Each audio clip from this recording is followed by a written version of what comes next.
Hello. Ooh. I think we did it. We up and running? Yeah, looks like we are on YouTube. Let me just check the sound. 1 sec.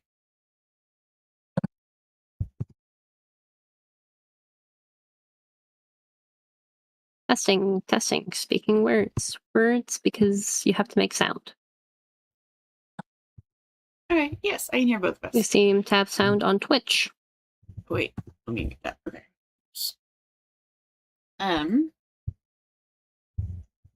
Would we like background And music on YouTube. today? Up to you. I think we might. This is your session to run. Oh, I think we might like a little bit. Maybe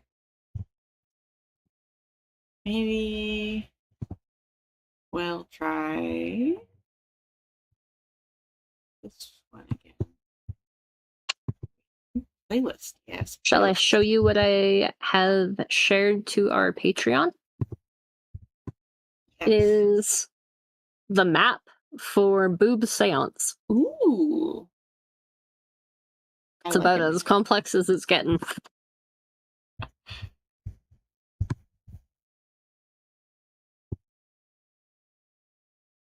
Good. Okay. I like that. Good. Okay, I have music, and now I have somewhere in here, I definitely have music tab open.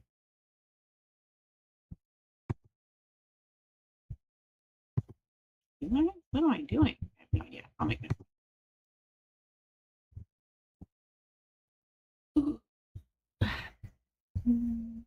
So what are we doing tonight, Harley? We're gonna get some work done, hopefully. What kind of work? I'm making you talk while I struggle. Oh, I'm sorry. I did not pick up on that. What were we planning tonight? We went to Gen Con, we learned some stuff. We were thinking about maybe applying that to some campaign prep. Gonna design the thing. Yeah. Unfortunately, my brain is so off right now that all I'm thinking about is the Dutch for Spank Me Daddy. Which is give me een klap, papa. And why are you thinking about that? Where did that come from? Well, because I got that weird ad while I was watching the like Dungeons and Daddies thing that for whatever reason in Dutch was asking me like which of these products do you remember seeing an ad for in the last week, and like I know that's what that says, but it's not a language I speak, so I'm like, why the would it, of all the languages it could have picked, gone with that? And then my brain was just like, Dutch, Daddy, oh, remember this weird thing? Unfortunately, is apparently imprinted on my brain. Yep. Interesting.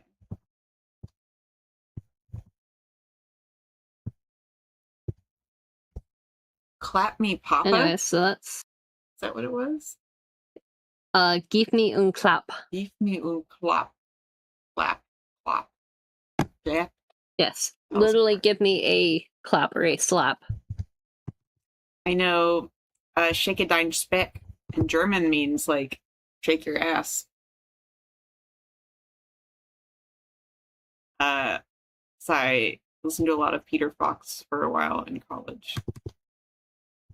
Ooh. So interesting.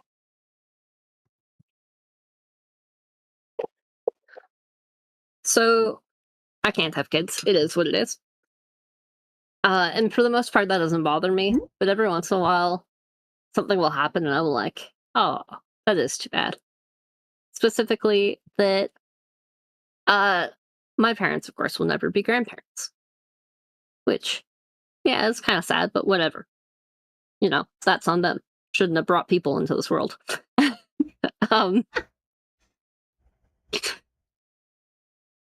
But the thing that made me think that today was I was thinking about my dad's mom just died a little while ago. Mm.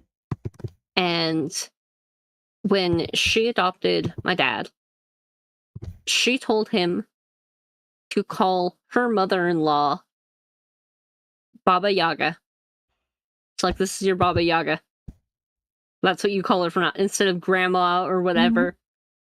And like, she was a horrendous person. And I don't know what her mother-in-law was like. But that's the most amazing thing. Because my dad made it to adulthood. We had a conversation about this last year. Oh no. Where I said, that can't possibly be what your mother had you calling your grandmother. And he's like, yeah, of course it was. And I'm like, do you even know? Anyways, my mother will never be able to be called a witch by somebody who is so small you can't even yell at them for it because it's not their fault. That's amazing. And I think that is quite a shame. I mean,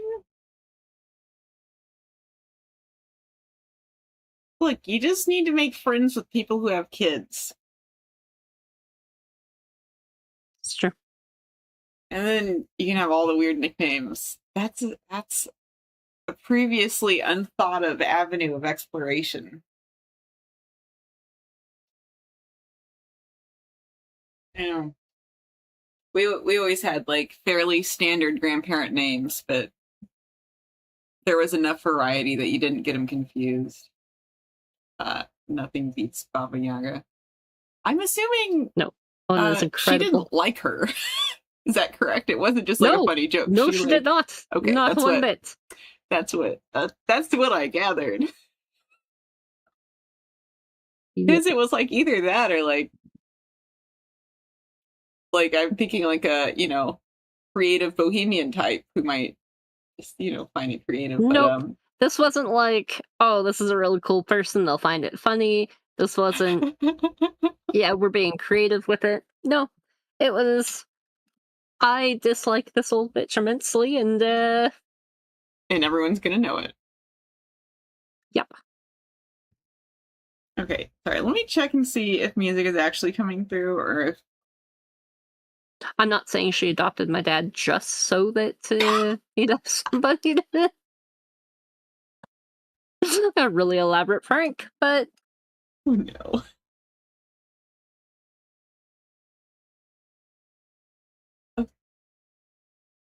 Yeah, I was like, that's pretty cool. I like that a lot. Alright, once again, no music is coming through. I'm gonna give up on the music for now because I don't know what I am doing differently this time. Fair. So, well, whatever. I'll figure it out later. And then what I am going to do is get a document up so I can take some notes. Ooh. Because one of the classes we did was about how to structure a one-shot. I mean, we could do a Baba Yaga one if we wanted to. We could. Let's see. So let me put this up on screen.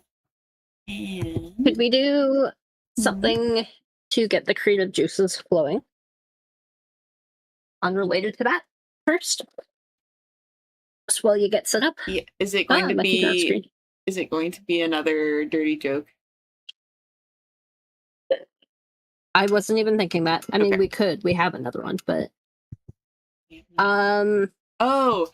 Oh, see, I thought you were going to make a joke about creative juices. I thought that's where you're going with that. You mean an actual, like, writing exercise or something. Okay, I am back on board. Sorry. Yeah, I was just going to pick your brain for something, but now I'm thinking about creative juices. No, I'm sorry. I'm sorry. I take it back. You can't. It's out there. No. The creative juices have left your mouth. Oh, I hate that. Why? Okay.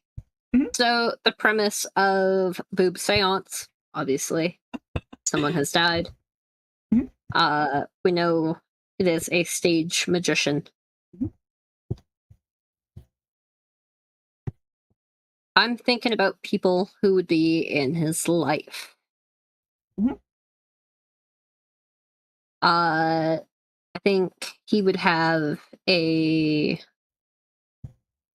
like Penn and Teller, yeah? Yes. Magicians. Yeah. Correct? And Okay. their whole shtick is that Teller doesn't talk. Oh, I did not know that part. Oh, yeah. Dude's, like, not spoken, Interesting. like, in a professional capacity for longer than either of us have been alive. Dang. That's the thing. Yeah. Okay. So I'm thinking, obviously, he would have to have a partner like that Mm-hmm. who maybe witnessed the murder but refused to break his silence. Ooh, that's good. I like that. Thank you.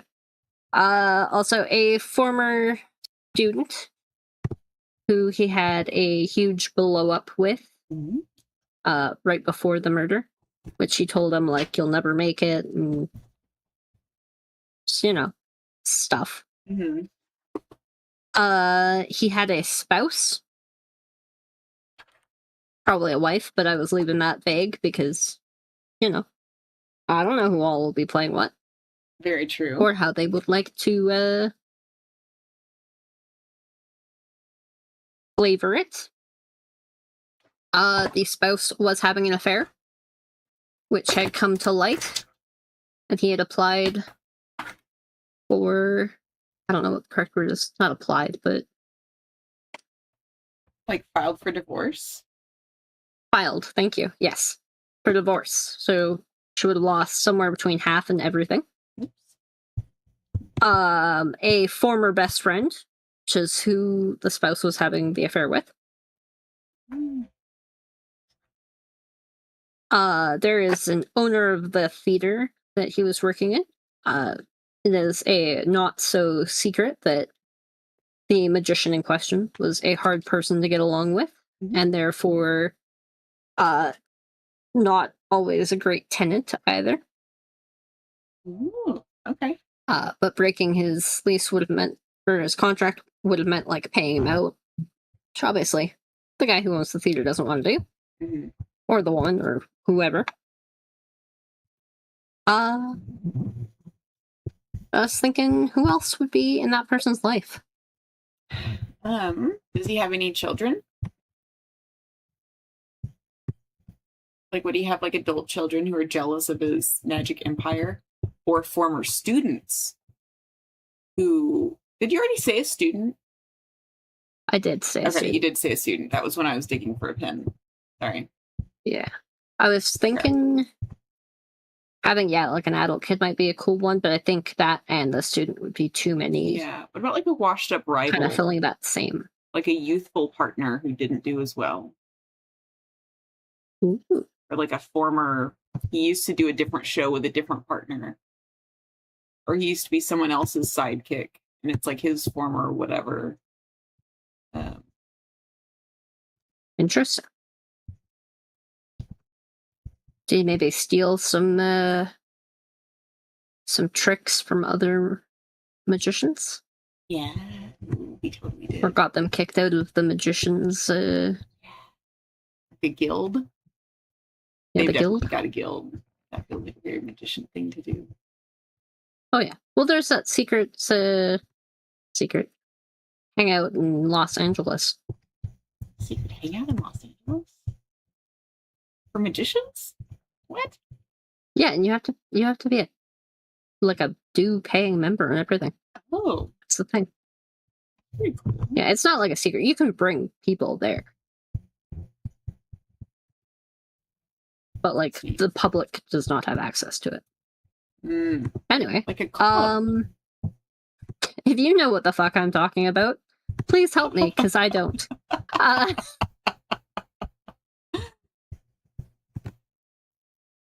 Who else? Do we want to have people who are...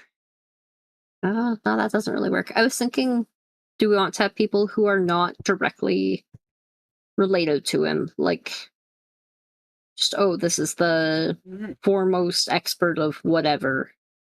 But I feel like everybody, player character-wise, needs to be somebody who would have a motive for wanting him dead. I mean, you could have someone like, you know, his banker, his stockbroker who's embezzling. I don't know if stockbrokers can embezzle, actually. His financial advisor who's embezzling. Or like, maybe his, like, you know. Would that person want him dead, though? Because, like, you don't make money if you... Maybe he was about to find out. Maybe he noticed something, was off in the books, and he was like, oh, we're gonna have a meeting on Monday. We gotta talk about this anomaly I found. Or, like, a former housekeeper who was doing the, like, Mrs. Danvers thing, like being really obsessive about him, and then he just, like, fired them, like, oh, well, I'm just paying you to be a housekeeper. And like, but you're my whole world. I'm trying to think of all the murder mysteries I've read. A rival act. So, like, not a magician, but like, something that someone who wanted his time slot. Like vaudeville, ventriloquist. Ooh, ventriloquists are creepy. They are. As you know, I'm scared shitless of dolls, and that extends to... Very fair.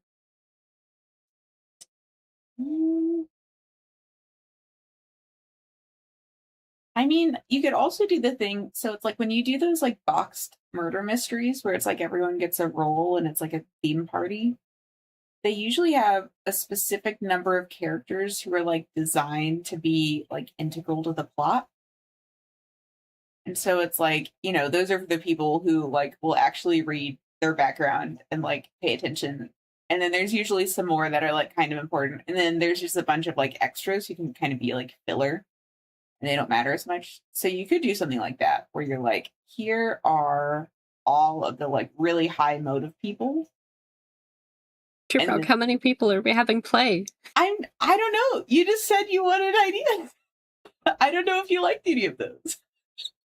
No, I liked a few of them. I think it's key not to, much like when designing a dungeon, you don't want to have extra stuff that doesn't serve a purpose.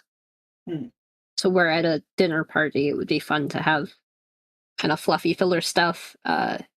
If I want to keep this as a one-shot and not go over 5 hours. Yeah. That's true.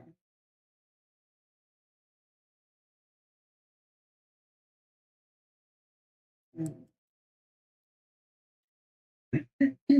going to make a note to look into how people write those murder mysteries. Because, like, that sounds like a one-shot, but with more people, and it's like LARPing. Right? Like, I want to know how you write those, because I feel like for if you write a D&D adventure, why can't you write, like, instead of a murder mystery, maybe you're, like, fighting a wizard somehow. I'm never going to find our channel.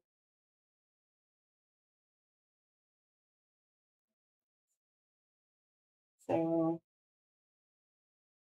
it's going to be so cryptic. Street parties. Like the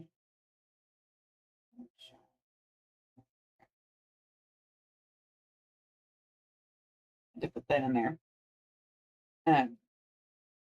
It's like cool.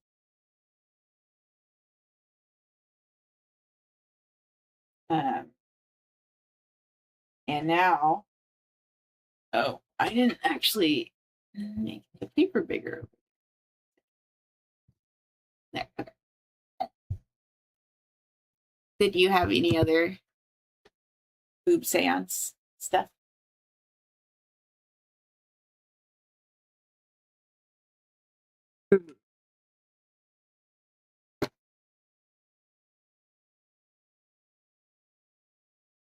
Bothers me that the monitor's reflecting my. I think for now, that is it. I'm also. Do you want to get started on your thing now that your brain's working? Yes, but now my brain went into costumes, so. Oh no! Oh no, we had a critical error. Yes, so my thing is that we are going to try and outline a one shot using some of the stuff we did at Gen Con as like a guide. So we took a class with Karen Menzel on like writing a one shot adventure for, I think specifically for the DM's Guild. Is that the DM's Guild one? I think so. I also think that this was is so good. I think these are your notes. Oh no, wait, because this is not my handwriting. So that would make sense because I am missing my notes. Yes. Remind me. I did notice that. And I will bring them with data packs because I've found some other stuff with your handwriting. Because I'm like, wait a second, this is legible. Oh no. So I will bring it all to packs. This is very useful. It's basically like, you know, how to. Oh wait, was that last one that we went to that was? I think it was like it would have been really great if we could have sat down and actually. Yeah, the one where it was supposed to be 2 hours, but she thought it was 1 hour. Yeah, and it has all the questions, which is really what I think this is what it was. We also that one where we were all like at the tables and we went around and had like got like 5 minutes to pitch one. That was okay. So that was super I had good. 2 other ones marked. Guess who also hasn't typed up anything? Was I supposed to be typing things up? Oh, probably. I meant me, but yes, in theory, we should have all been contributing our notes. Yeah, I did think that. Oh, I should have gone through this when it was fresher. Yes, an example of my handwriting. I don't know if you can see it, but that's gonna be hard to decipher. Oh, jeez. So I believe it was integrating TTRPGs with James Louder. And he called them fiction simulators, I think. Or he mentioned the phrase fiction simulator, and I was like, that's a cool phrase. I don't actually know if he was saying one-shots are or are not fiction simulators, but it sounded cool, so I wrote it down. But he was the one, yeah, he led the like workshop where we each picked a genre. And then we like, let's see.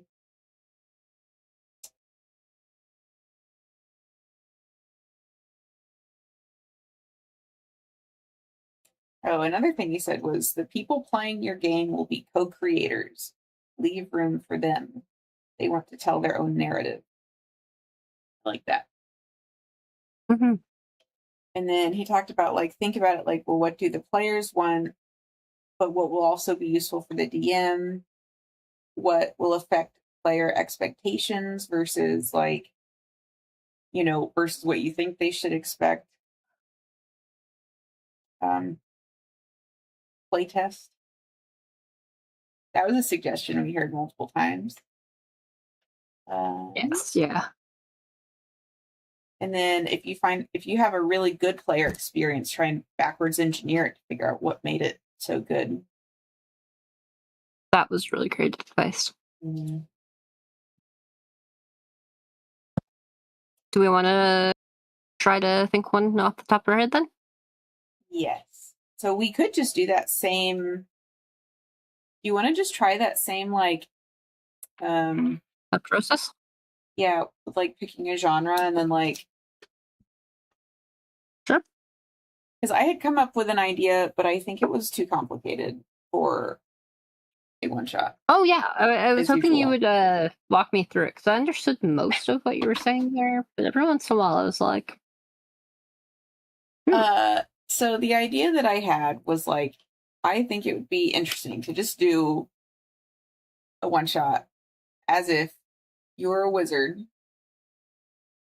Maybe you don't have to be a wizard, but I am picturing a wizard going to a wizard geek convention.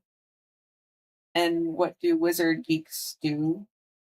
They play cubicles and clipboards. And I don't know if I stole that from someone else or not, because I feel like there's a lot of, like versions of like D&D, houses but and humans. yeah. Yeah. Uh, and so I'm picturing that they are going, to this convention where they're going to nerd out playing board games all weekend. And they're going to, role play having an office job and getting stalked through the cubicles by their boss, who is definitely Annie. And that since they're wizards, they made the hotel look like it should fit into the world. So it's like they're in like a 1980s like Garden Inn or like a Hilton. So it's like wizards cosplaying being. I feel like that's also like modern Hiltons, but all right. Because then I wanted to have like weird dimension stuff where it's like sometimes the hallways don't go where you expect. Because like when we had the same room twice, and I was like, we must be in different wings, and they just have the same room number in two places. Because I was like, we went that way the first time, and we went that way the second time. There's no way this is the same room. And then it was the same room. It was just like we took a different elevator, and the floor was a like a donut shape. it. So something like that. But actually, maybe like because I feel like that could be like an interesting dungeon to be like, well, you got to get out of the hallways. I mean, if I could make a dungeon that mimicked the experience I have when I was like trying to find the ice machine, I think that would be great. Because it's like you go into the hallway, it all looks the same. Both sides have an elevator. I mean, hotels are a great place to start for dungeons. It's like a liminal space. They are that liminal space of everything looks exactly the same. Yeah. You could pull inspiration from my brain is blanking on it. You know, when you can see something, but then as soon as you try to put words to it, the words just disappear. And like, I tried to think of what the author who wrote the book was, what the guy who directed the movie. Very famous as to The Shining, so by the way. Book? That's what my brain was trying to get there. Okay. But it was like each file deleted as soon as I tried to. It's like you can feel. And I got to the point where I was like, there was a guy in a bear suit giving a blowjob. I don't know if that helps narrow it down for you. In The Shining? Wasn't there? No. What am I thinking of? I don't know.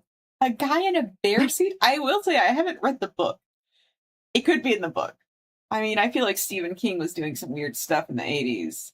I am positive that was not in the movie. A guy in a bear suit? Yeah. Okay. Google The Shining plus bear costume or bear scene. Was it the TV show? No, the movie. Like the Stanley Kubrick movie. It says, in the scene, Wendy Torrance is roaming through the halls of the Overlook Hotel with a knife when she approaches a door at the end of a long hallway. Inside, a man in a bear suit is performing fellatio on one of the Overlook's guests. She seems thoroughly disturbed by this and runs away. It is also in the book, but in the novel, the man is dressed as a dog. which I think, honestly, that might have originally been what that costume was supposed to be, and they just fucked up. I really don't know. Okay. I didn't remember that at all. I remember him like, and there's like the old lady, and that creeped me out. I don't remember the bear suit. I feel like that movie just creeps me out so much, I don't remember it anymore.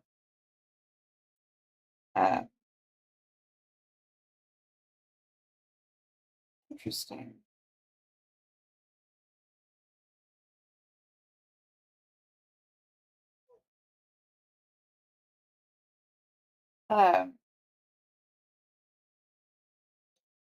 Yeah, there's all okay. So I'm also definitely stealing half the idea from the book Deep Secret by Diana Wynne Jones, where it's like set in our world, but there's some magic, but it also involves the convention.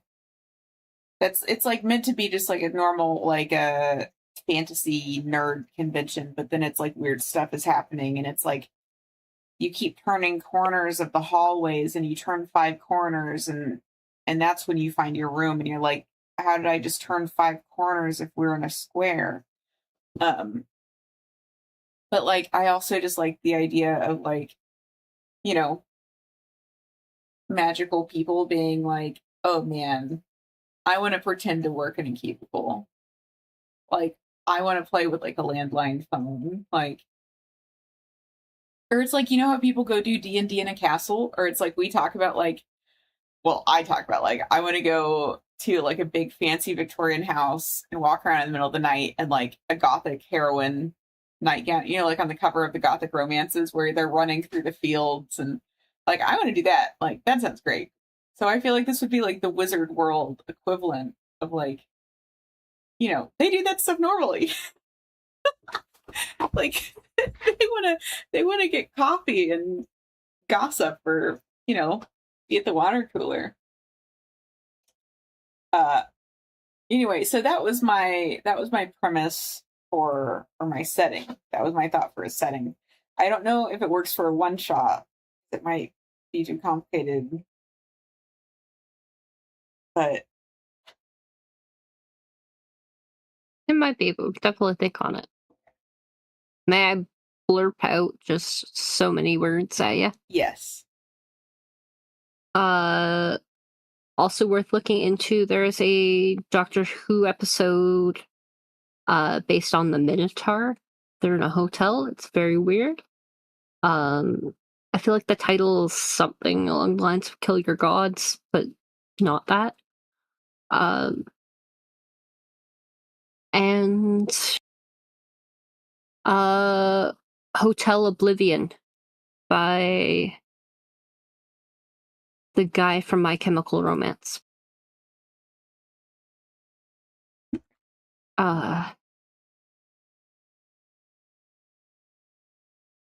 This is how bad my brain is. Just bits and pieces here. The guy from My Chemical Romance went on to write Gerard Way.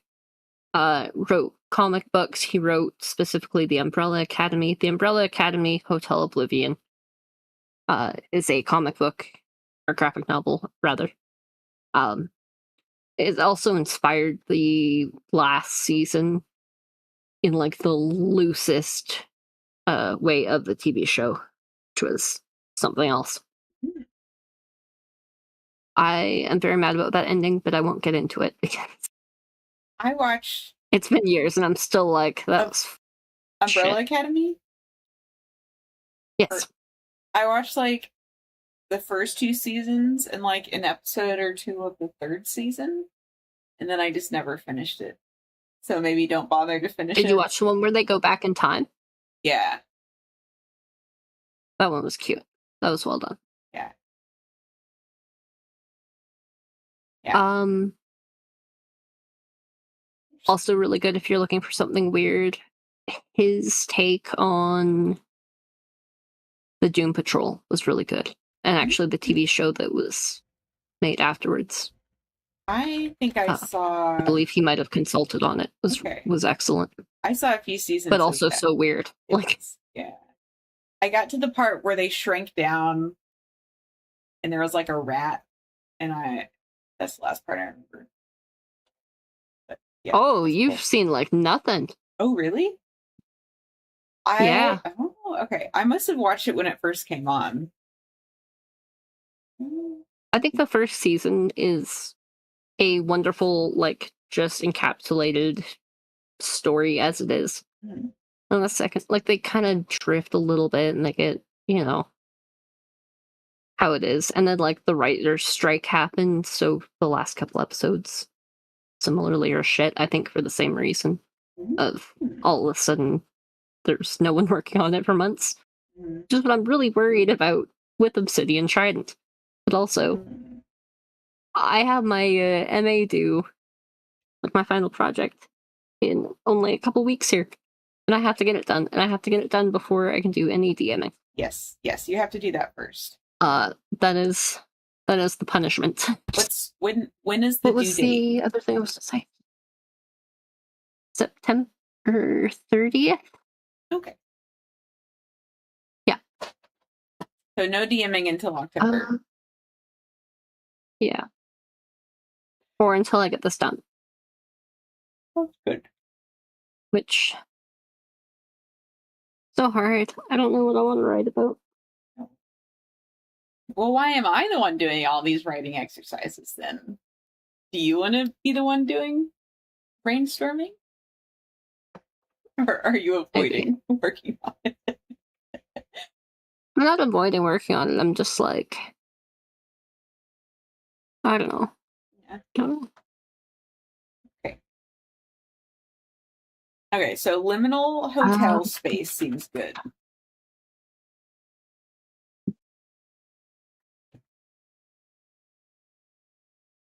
Shit, there's something else. Oh, I think we should drop an open invitation to anyone who is going to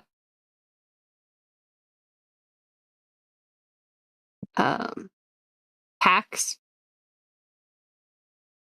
to dress up in like full goth gear and just walk around the city with us. Ooh. Just for the sake of it. Just to look at stuff. What day? Any day? I guess we could pick. Thursday? Do a Thursday night? Okay.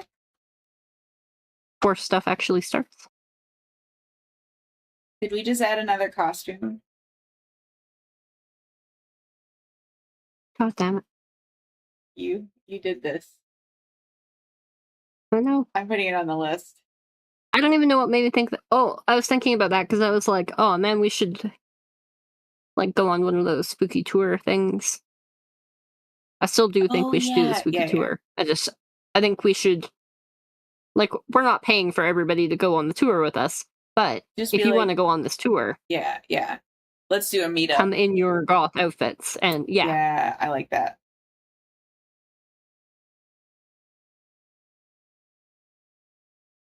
Ooh, I want to do. Anyway, so if you're in Philadelphia on the Thursday the 2nd or whatever it is of December, I think it's the 4th or dress the 6th. warmly. So probably the 4th? 5th and 6th? Are we not there on the 3rd, though? We could be there on the 3rd. I booked the hotel the 3rd, getting in the 3rd, leaving on the 7th. And I could add another day if we wanted to get in earlier. But then that involves taking off more work and stuff. It would. I also did, and we need to look at the hotels and figure out what's going on with that. Yeah. Because one of us, probably me, but one of us needs to cancel a hotel. Yeah. Yeah, I wasn't sure how close the one you got was, so I was like, well... Yeah, we can look at the map. I'm pretty sure the one I got is the one that's, like, connected to the convention center and, like, has, like, a skywalk or whatever. What it is called? Ooh. Because I remember last year being jealous of the people because they could just walk straight into it and not be outside. I think it, like, rained one day, and I was like, I'm not into this. We can check that. We'll double check. You would not do well here. I like it when I'm prepared for rain. Like I do like it when it rains like a lot.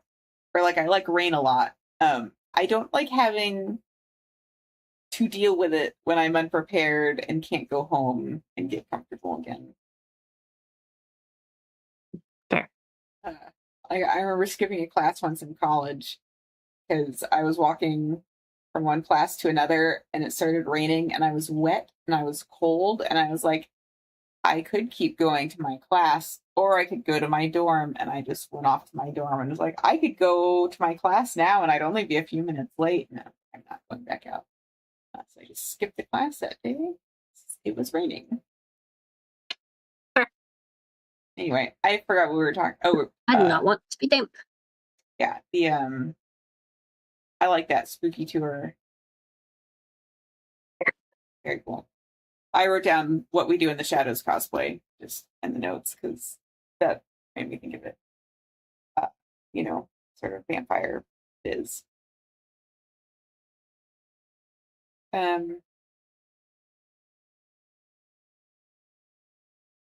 Yeah. So that is also an interesting premise for one shot.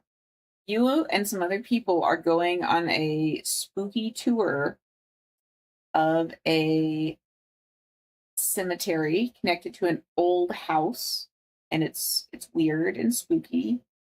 And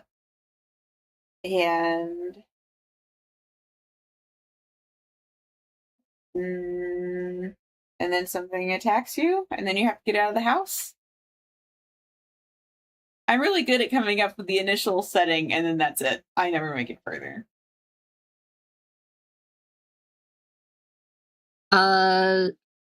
What is attacking you?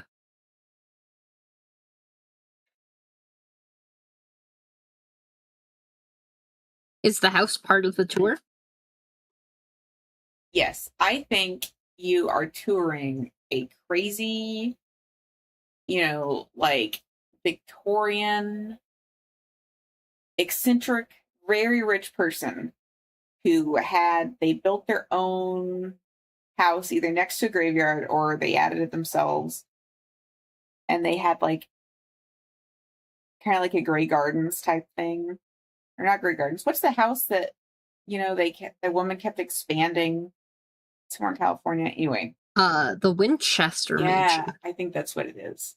Supposedly, she felt that she was haunted by the souls of all those who had been killed with the rifles. Ooh. Because her family had brought so much death about. And that the only way to stop it or to keep them at bay, was to continually build onto the house. Yeah, something like that. Because that's all. I mean, that's a very interesting way to deal with that feeling. But also, I like that because it could be a house like that. So people are going and another Stephen King for you. Rose Red is very good in this.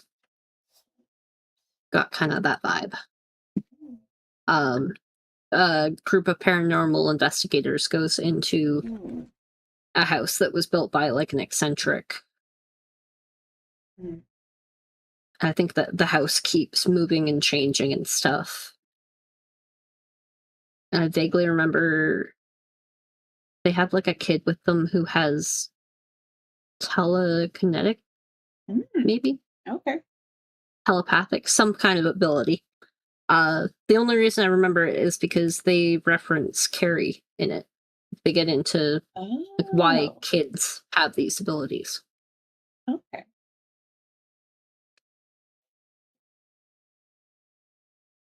Anyway, sorry to interrupt your flow. Oh, that's okay.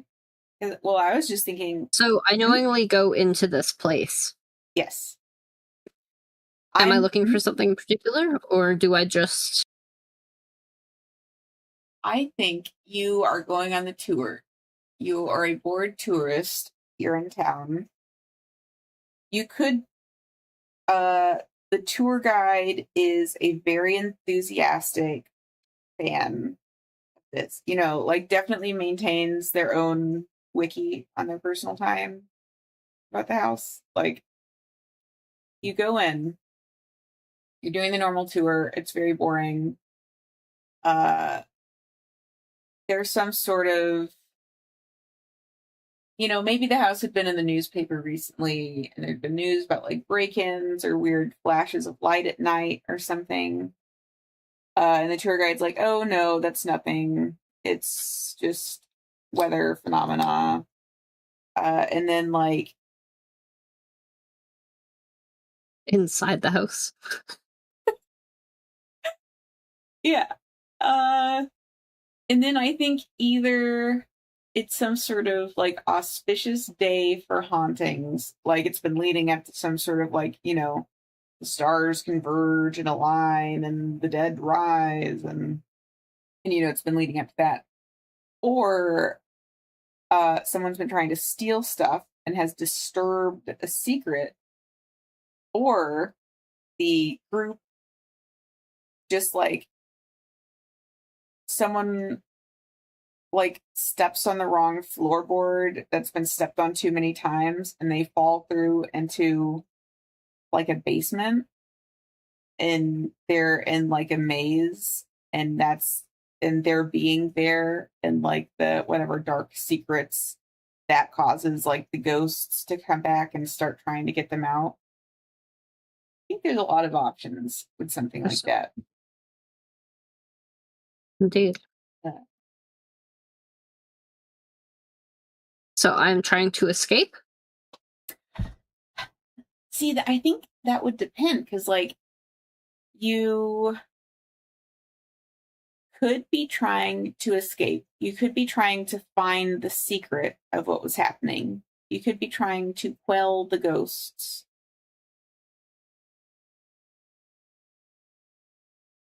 I guess those would be like your options, like as a player. You'd be like, well, you know, you're in this weird basement maze now. There's stuff that's probably going to attack you. What do you do?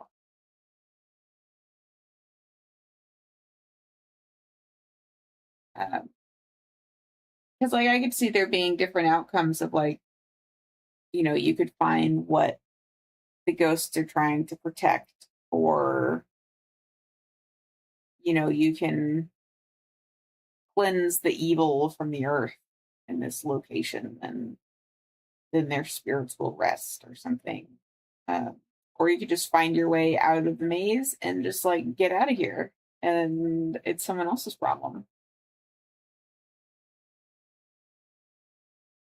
I mean, you could also make like the tour guide like the big bad who is trying to feed you to the souls of the, you know, original owners or something, so that they can continue to like exist in the basement maze.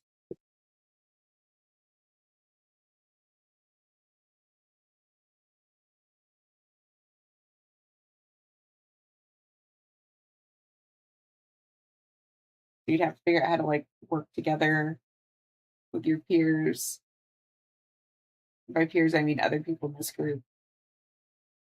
Because like that's a pretty good reason to not know who you're with, but also, you know, not just meeting in a tavern. You all just happen to go on a sightseeing tour.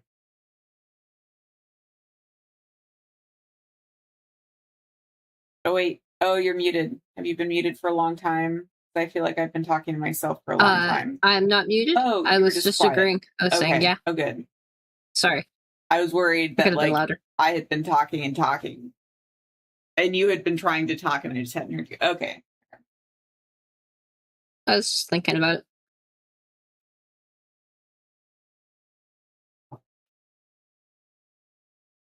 What were the other steps in that? There was... What mechanic would you change? Ooh. Yeah, it was like genre. Make it your own. And then, yeah.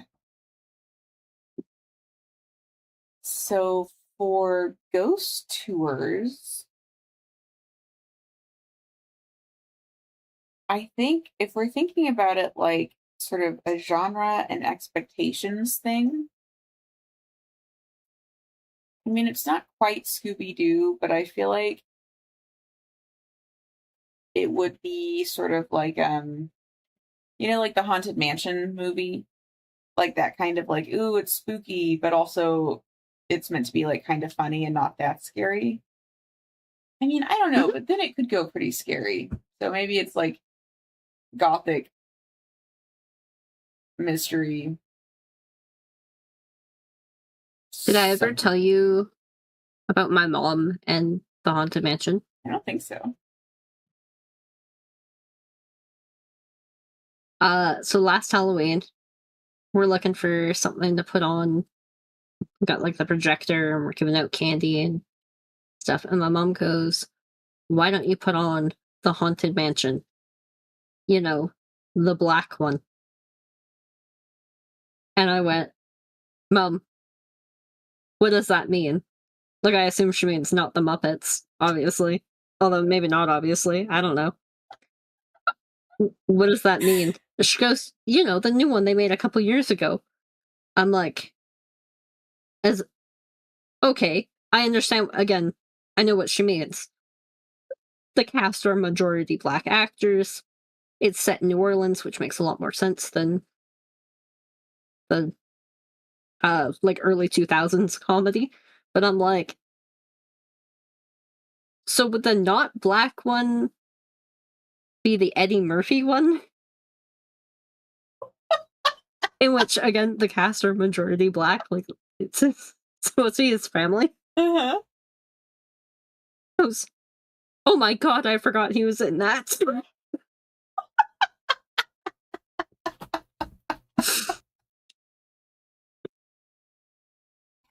I saw that movie. It's one of those things I don't let her live down.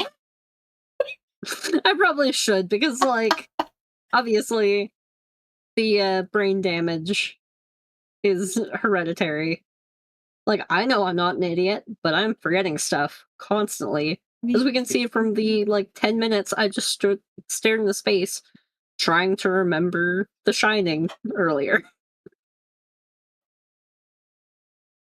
I saw that movie in theaters, and halfway through there was a big power blackout in the movie theater. Oh, shit. And so the movie stopped.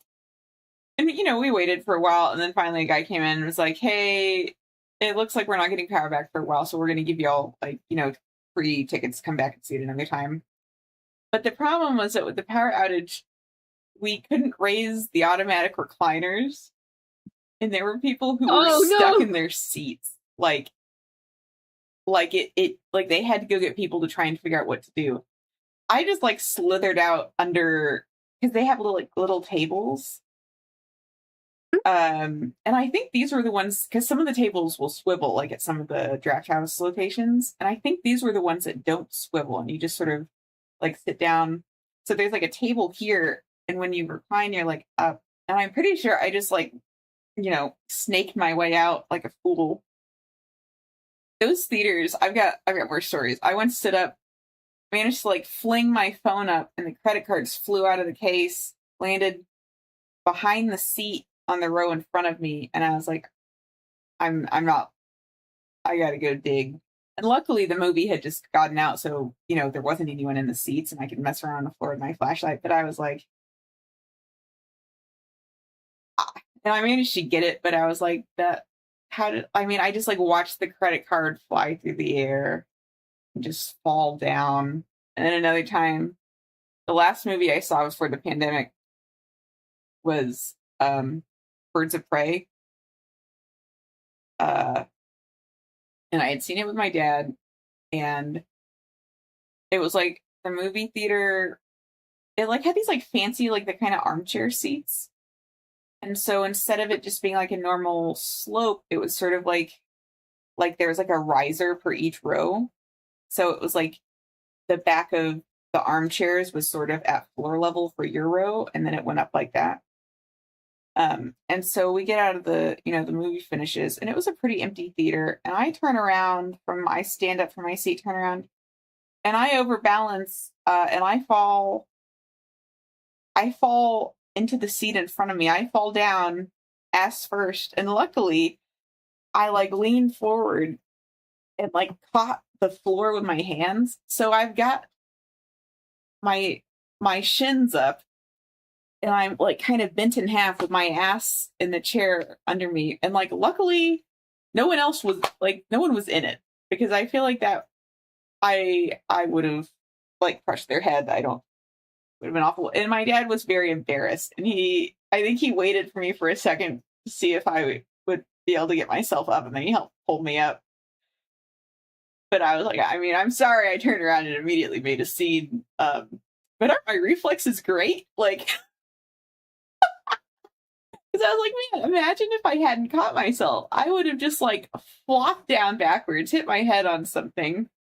So really, I just look really stupid, but I'm fine. Which I mean, that's generally my goal when I do something stupid. Like, if I trip and fall, I do usually look pretty stupid, but as long as I don't hurt myself, it's a win. Anyway, I don't remember what we were talking about. I got distracted telling stories about how I can never show my face at the Alamo Draft House, except I go back all the time, so they just get used to me. They know you. For a while, they probably did, because I'd go to the Weird Wednesdays all the time. They like show weird like B movies, and for a while I was going really consistently. But it's hard to go to a movie in the middle of the week that gets out, between 11 and midnight, and then you still have to drive home and go to bed. Yeah. And also, we do stuff on Wednesdays now. But like that's where I saw. I kind of want a shirt that says "They know me at the Alamo Draft House." Possibly a picture of a person who's like flopped over with their legs over their head. Oh, I should. It's too bad there weren't more witnesses, because that would be a good idea. They do. So they're like a, kind of like a fancy theater where you can like order food, and they'll bring it in during, and that's why they have like the little tables and like the bigger walkways and stuff. But then they also do it where you're not supposed to talk during the movie. And if someone's talking, you can put up your order card and just say like someone over there is talking or whatever. And like the wait staff will eject people if people keep being a nuisance. And so they have occasionally used in their previews for the Draft House a voicemail a very drunk person left complaining about getting kicked out of the theater. And so they get like, sometimes we'll get like famous actors to do their like don't talk, don't text, or you'll, Michelle Yeoh will punch you or something. And they'll play that as like a reel before the movie. But anyway, Alamo nice. Draft House. If you were watching, Tree Frog would. Yeah, she's a local celebrity for you. Yeah, she would absolutely do an ad. Oh, I would. Like, hey, don't make noise during the movie, even if you have fallen into the crack in between the chair and you need assistance. Yeah, just put the order card up. They'll come and help you.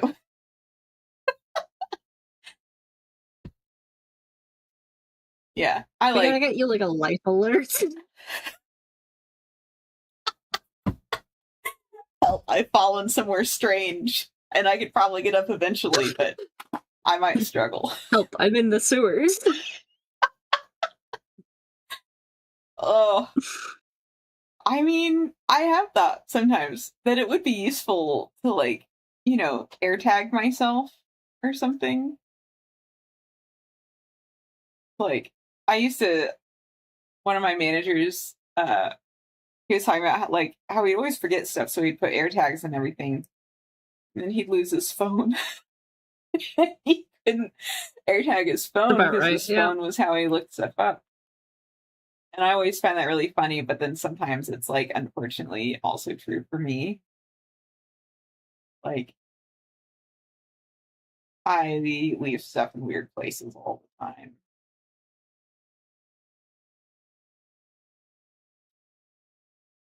Once I couldn't find my cell phone. Why is my cell phone in the fridge? I don't know. That was exactly what I don't know anymore, man. Have I told you that story?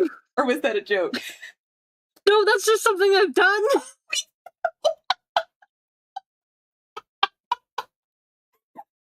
I was about to tell that story. Hey, it is my turn with the single brain cell we both share.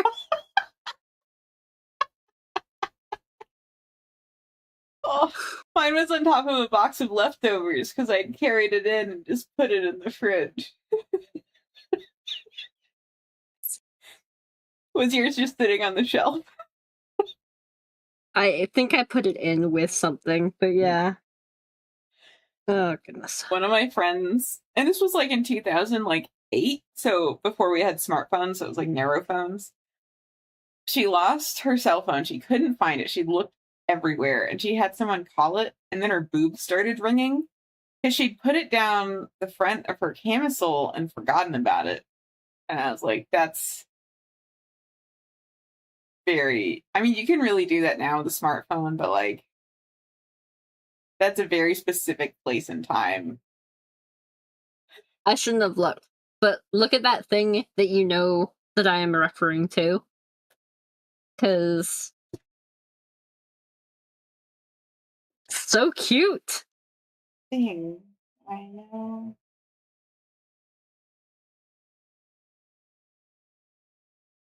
One second. Let me see.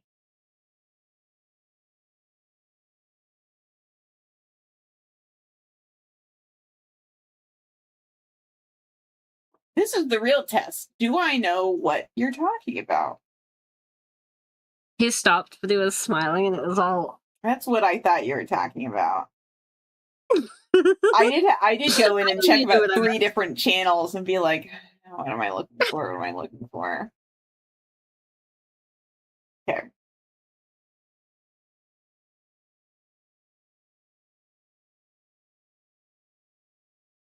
That was all. It's just cute. Okay. Yeah. It's just really big smiling, and I was like, I shouldn't have looked. I should not have looked.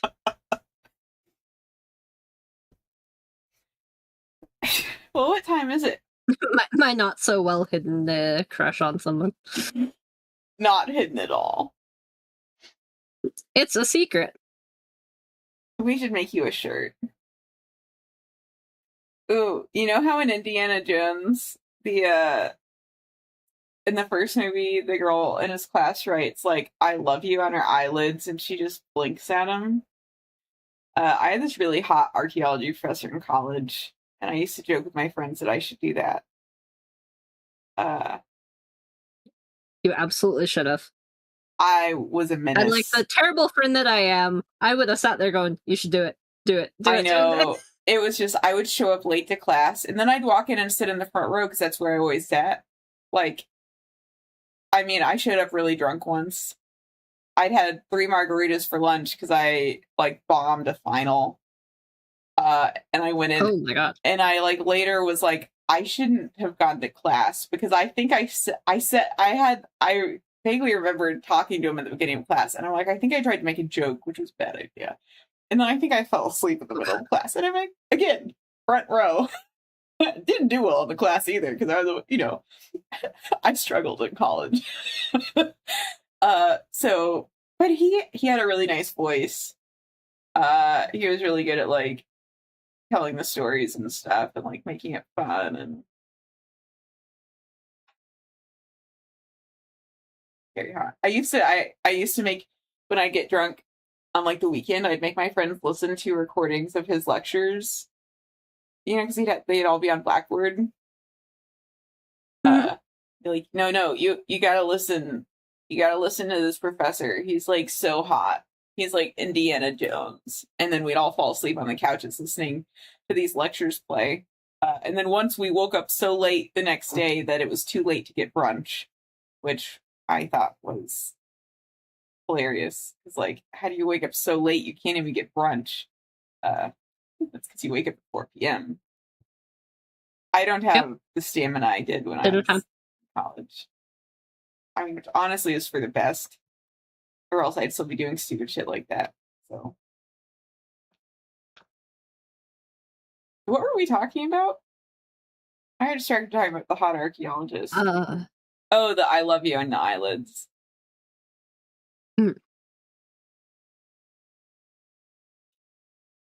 Because I do love that scene because she does it and then it like I could not tell you how we got here. I know it was you got distracted. I'm sorry. And then Harrison Ford is just like kind of looking at her like kind of like baffled, like what is she doing? And then doesn't he like climb out a window to escape the students or something? I know that was funny. Sounds about right. Also, I will say it is now 8:04, which means we have technically been doing this for an hour. We have. If I wouldn't say what we've done for an hour is writing, but we did creative brain thinking practice, and I will say I think we're both maybe not cut out for intelligent thinking tonight. I don't know how you feel about it, but I'm not feeling at my peak working brain no ability. good. Yeah, that's where I'm at. Which is unfortunate because I have like less than a month to get this thing done. So far I have that story about a couple driving into the thing. That one's very body horror. And then I know the framework is going to be someone flipping through a streaming service, looking for something to watch. Think maybe she's having relationship problems. Okay. She's turning to some distraction. But I gotta think of other like shows or movies and stuff. Oh. So you've got horror. What if one was like like an Animal Planet type, Steve Irwin, like, or one of those depressing ones where it's like, we're releasing the baby cheetahs who were raised in captivity into the wild. Will they make it to a tribe of cheetahs and be accepted, or will they be killed? I watched that as a kid, and it was traumatizing. But it could be good for horror, like Meerkat Manor. Or maybe I go exactly the opposite and go super trash with it. Yes. And have like, what is it? Tiger King. Yes. But aliens. Ooh, I like that. I like that a lot. What was... Yeah. Was I talking with you about this? I don't know who else I would have been talking about. No, it was somewhere else. It was Oh, okay. Well, I normally only talk to you, and like I go way to start a conversation. Just I had a conversation without you once, and I know. I just had to remember when it was. But I was trying to remember because I was talking about Real Housewives, and that's a TV show. What we were talking about, like, man, it was like.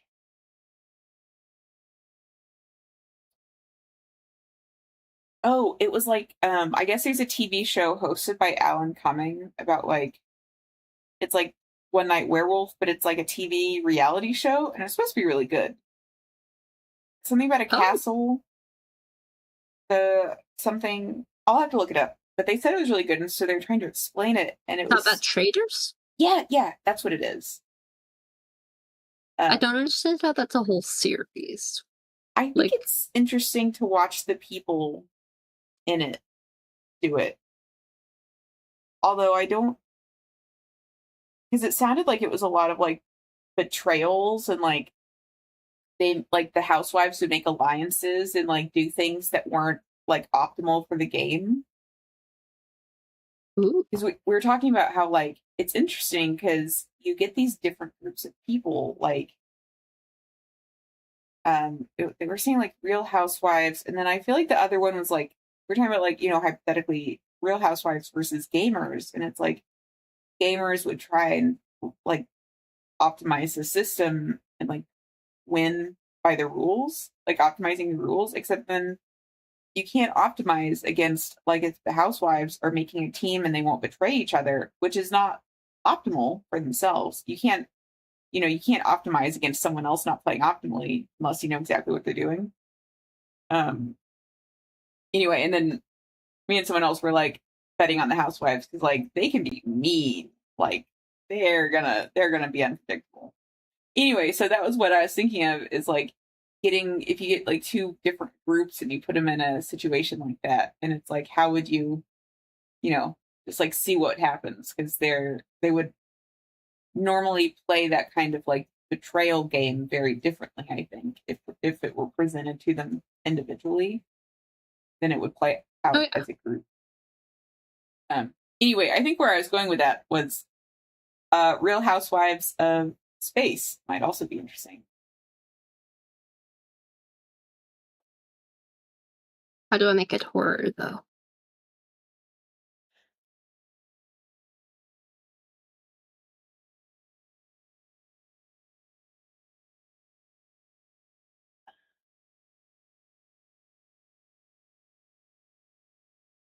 I mean, it could be like a documentary about like a Real Housewives show that went tragically wrong, and you don't know what happened till later. Although you kind of use that setup in the one with the couple though, Yeah. like not revealing it.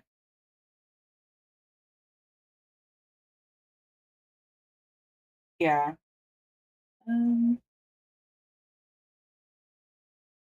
Let's see. What other types of horror? I mean, one could just be like a rerun of like an old. One could be a rerun of Strahd, but it's our campaign Strahd. Like an old vampire movie, but you know, in this it's like space vampire. Um, Body horror.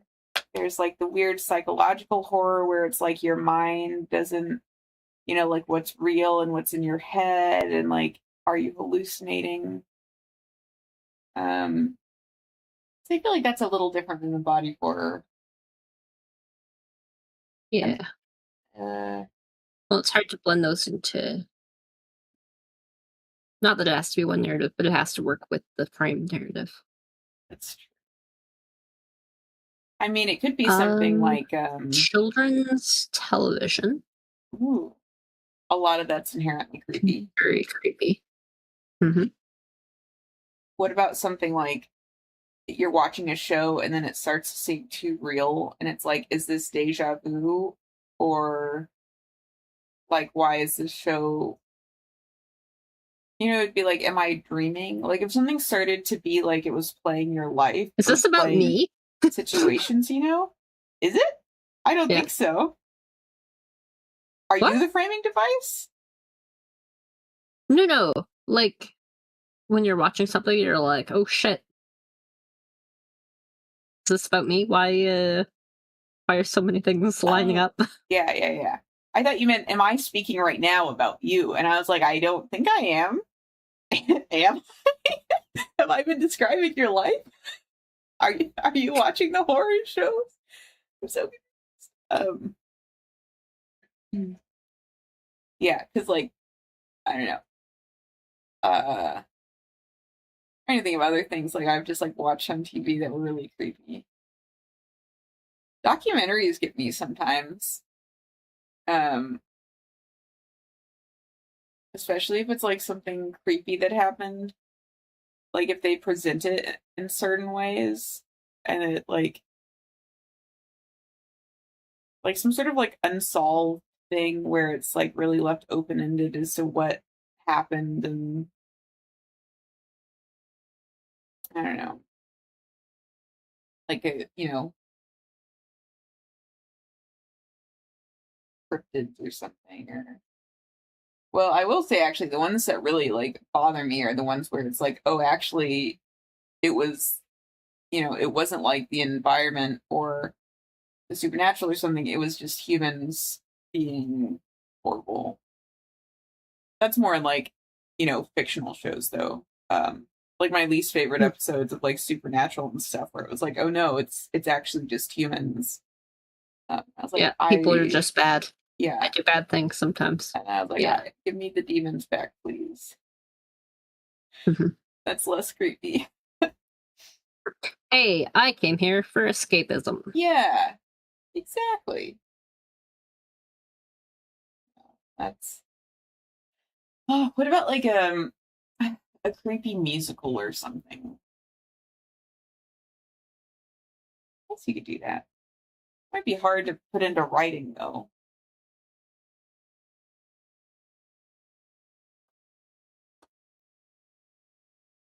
Um,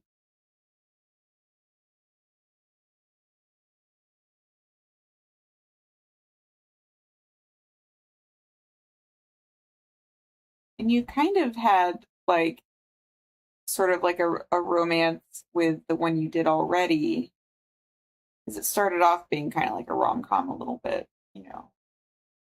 Yeah, What about like a cooking channel?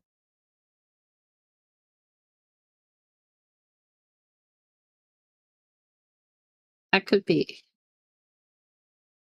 Maybe. I feel like that would be hard to be horror if you're just like, you know, act like if it were an actual show. Yeah. Written myself into quite a predicament. Mm-hmm.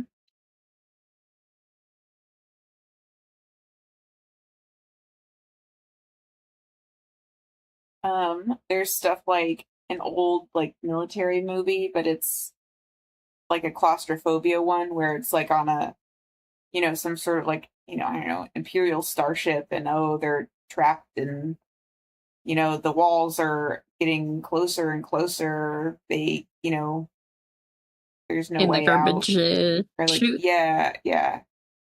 And it's like I know there's some Doctor Who ones where it's like they're trapped on a, you know, like no one's going to survive the mission, but they don't know it yet. Um, but like I also like the claustrophobia of like you're like a submarine sort of like you're in an enclosed space, you can't get out. You know, it's normally very regimented. Stuff like that creeps me out. Yeah. There's like the Mad Max type of like dystopian. I mean, that's sort of I feel like that tends to be horror adjacent, where it's like sort of, you know, actiony or like exploring. But then the dystopian part.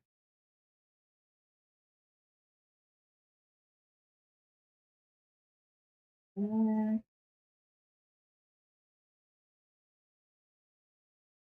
I mean, there's like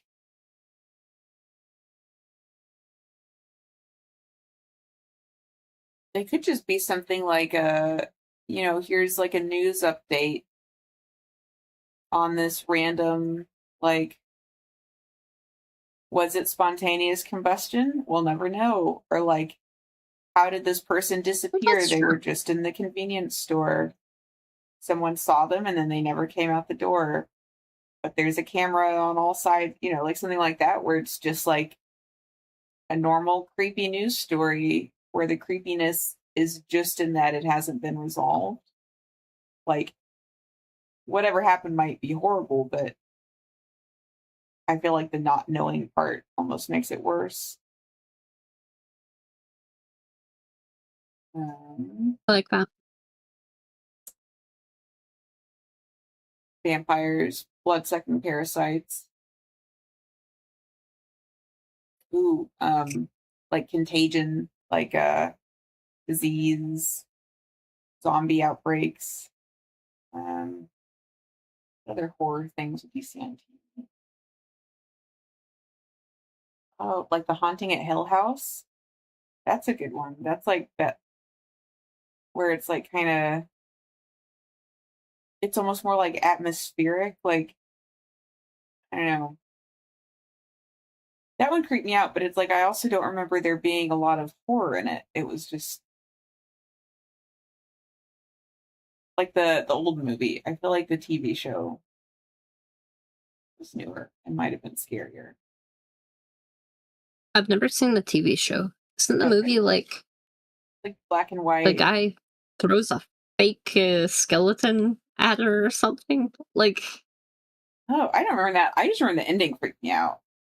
You remember the ending?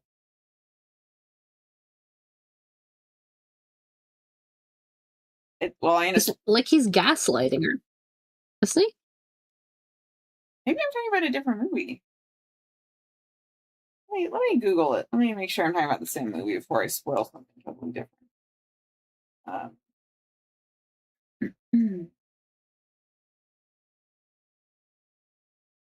Oh, um, I'm thinking of the wrong thing, probably. oh, sorry. I thought I'd messed up the video, but I had just paused it on my phone. Like the 1963 The Haunting, because it's not actually called The Haunting of. I don't think in either Let case. me see. I think just the Netflix miniseries has the full title. Well, the Shirley Jackson book was The Haunting of Hill House. Yeah, I was thinking of something else. I'm sorry. Okay. My brain's just But yeah, The Haunting not working so 1963 well. is the movie. Mm. And it's just very eerie. And it's like a haunted house.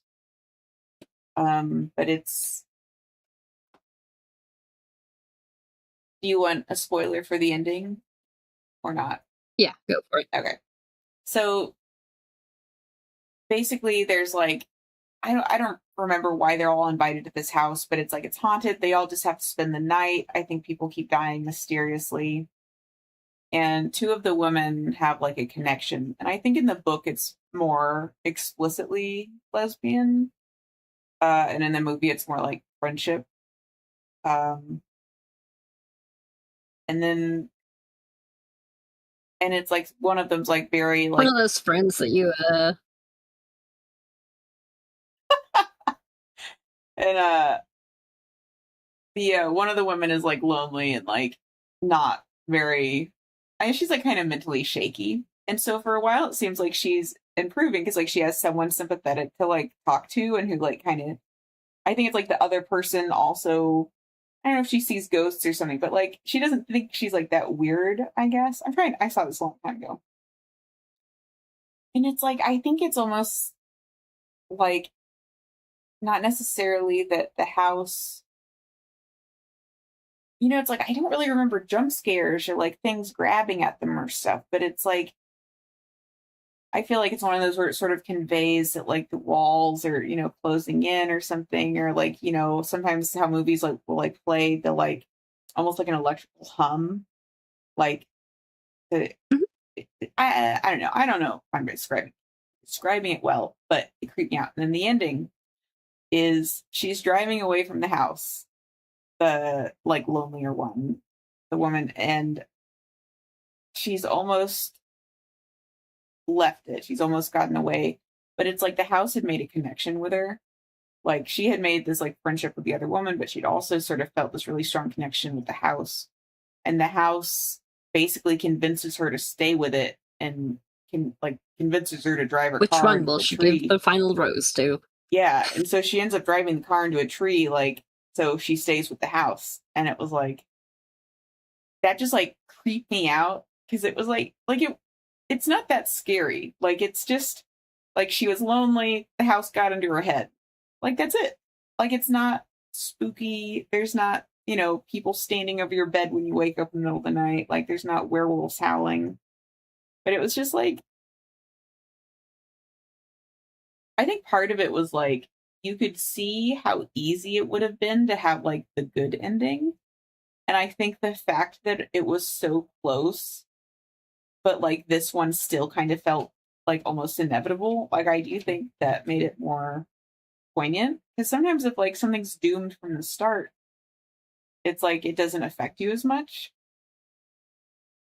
I don't know. I need to watch again. I saw it when I was like a teenager, but it was like You have to have hope, otherwise, there's no degree of fear. yeah, yeah. That's actually for reference, the synopsis says Dr. John Markway, an anthropologist with an interest in psychic phenomena, takes two specially selected women to Hill House, a reportedly haunted mansion. Eleanor, a lonely, eccentric woman with a supernatural event in her past, and the bold Theodora, who has ESP, join John and the mansion's heir, cynical Luke, as they are immediately overwhelmed by strange sounds and events, and Eleanor comes to believe the house is alive and speaking directly to her. I might need to see it again. I mean, you got there, but... Yeah. I don't know if I remember. It was a better synopsis than I could have given, that's for sure. It's, yeah, the, what you're saying about how it's like the hope and the fear thing, one of the other things that I think makes things more or less scary is like how confident the person is doing it. Like, I guess this isn't horror so much, but like with suspense, like I cannot take a lot of suspense. I get too anxious and like worked up and it stresses me out. And so it's like sometimes like I can't watch things with like, you know, like heists or plots where it's like there's like lying and they're going to get caught and it's like, you know, suspenseful. But then there's stuff like the TV show Leverage. And every single episode, that's what they're doing. They're like lying to people and breaking into places and doing all this stuff. But they're so like confident and good at their jobs that that part never stresses me out. Like even if they get caught, it's always like, well, but how are they going to get out? And it was also like that in the Miss Fisher mysteries, where Bryony always rescues herself. Like it's never scary because like, oh, will Jack get there in time? It's always like, well, he'll get there, but it'll be after she's rescued herself because, you know, she's got a hat pin up her sleeve and knows jujitsu. And so it's like that also never stressed me out. Whereas I feel like if you're trying to make something more suspenseful, at least for me, you have to make the characters either less confident or you have to make the audience know that in spite of their confidence, someone else like knows something about them. So they them. could still, or like in spy movies where you're like, this guy thinks he's got everything, he's done everything perfectly, and it's totally fine. But then you see, you know, someone over here who's like, they've noticed the anomalies in the files and they start going through them. Because it's like, even though the first guy is confident, you know, the second guy, they're going to find him. I don't know why that would. Anyway. I know what you mean, though. Yeah, like, I saw Blink twice in the movie theater. Oh, yeah. And it was I thought it was a good movie. But I looked at my heart rate afterwards and it just like, whoop, like at the end. And I'm like, yeah, that's about where it started to get really tense. And I got really worried. Oh. But it was kind of interesting to like see that, you know, the sort of, I was feeling, you know, the tenseness the movie was trying to make. I think I've said that about when I saw Nosferatu in the movie theater also. I like, I didn't like forget it was a horror movie, but I kind of did. Because there was like a jump scare like 30 seconds in, and I was like, oh, I didn't think about that. And I kept having to like cover my eyes, and I get out of the movie theater, and it's like almost midnight. We're like the last in my horror movie, more likely than you think. Look, I watch a lot of campy horror movies, or like Crimson Peak, which is a horror movie, but also it's like a fantasy costume drama kind of like But no, I got out of the That movie was the theater first so movie like that I had Mhm. ever seen. Mhm. And like we won tickets to see it. It was very neat. Mhm. Whatever. But yeah, I did not know what it was about.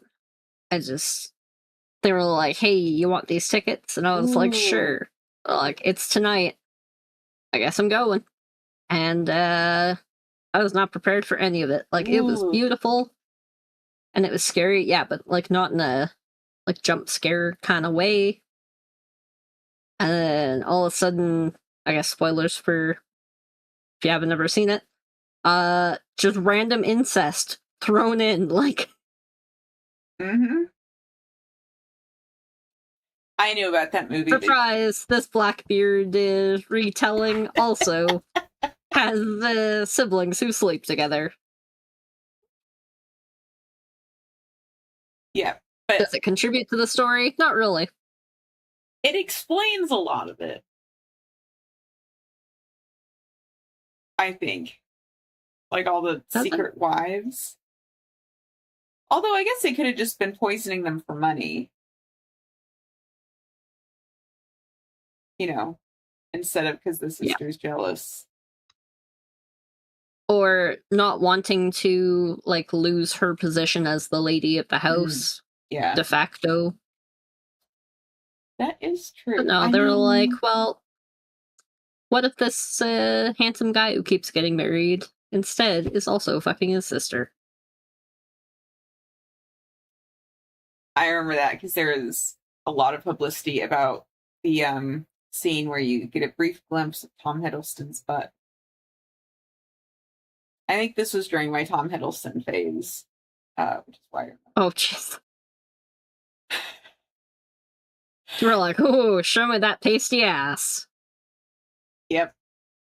Yep. I watched all of like Cranford?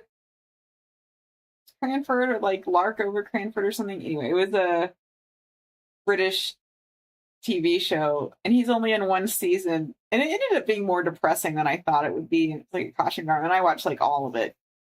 So it was when I was living with my parents, and I didn't want to confess that I only wanted to watch the one season because it had the cute guy in it. So I was like, here's a period drama.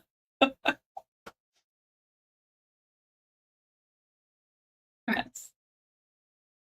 I can track my life by which British celebrities I've had crushes on. What British celebrity do you currently have a crush on? Ooh, that's a good question. I don't think I have one at the Or are we moment. in a no man's land? Possibly in no man's land. Because I haven't been watching as much British TV. The last one was Joe Lycett, who's a comedian. He's very funny. Yeah, I really liked his special. I forget what it's called, but it was really good. If you haven't seen it, we'll have to do a movie night. I'm going to make you watch it because it was like, it was such a good, because it's like a comedy show, so it's funny, but the framing and the setup for the payoff was like, it was like, my God, it's like I don't know. There's some phrase where it's like windows and windows, but it's like implying that he's got whole universes up there. And I was like, smart guy. I mean, also really a stupid one based on some of the stories he tells, which is probably why I like him so much because that's very relatable. Anyway, so he was one of them. He was one of the more recent ones, and I think before him was Greg Davis, Greg Davies from Taskmaster. I was in a really big Taskmaster Okay. phase for a while. I know, it's weird. My friends made fun of me already for it. But look. Would it be possible for you to pull up pictures of these people so that anyone who doesn't know who we're talking about would I have know. a My visual? friends make fun of me. Because I feel like this is an odd group of I'm not saying I have eccentric taste. I mean, I do have eccentric taste. But that's beside the point.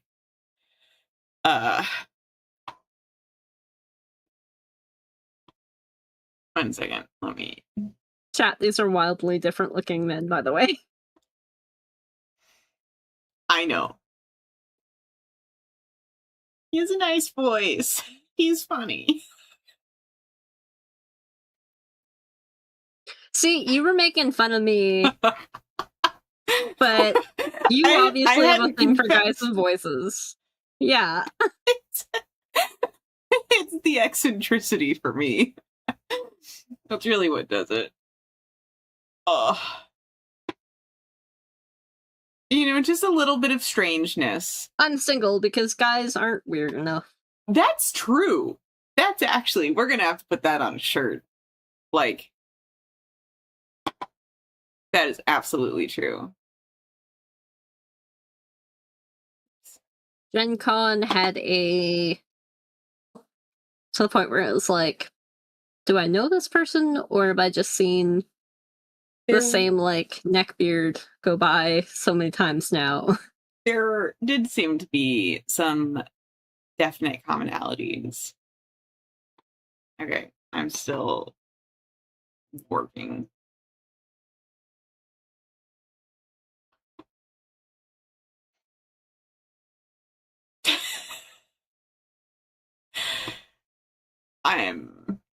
I have no excuse.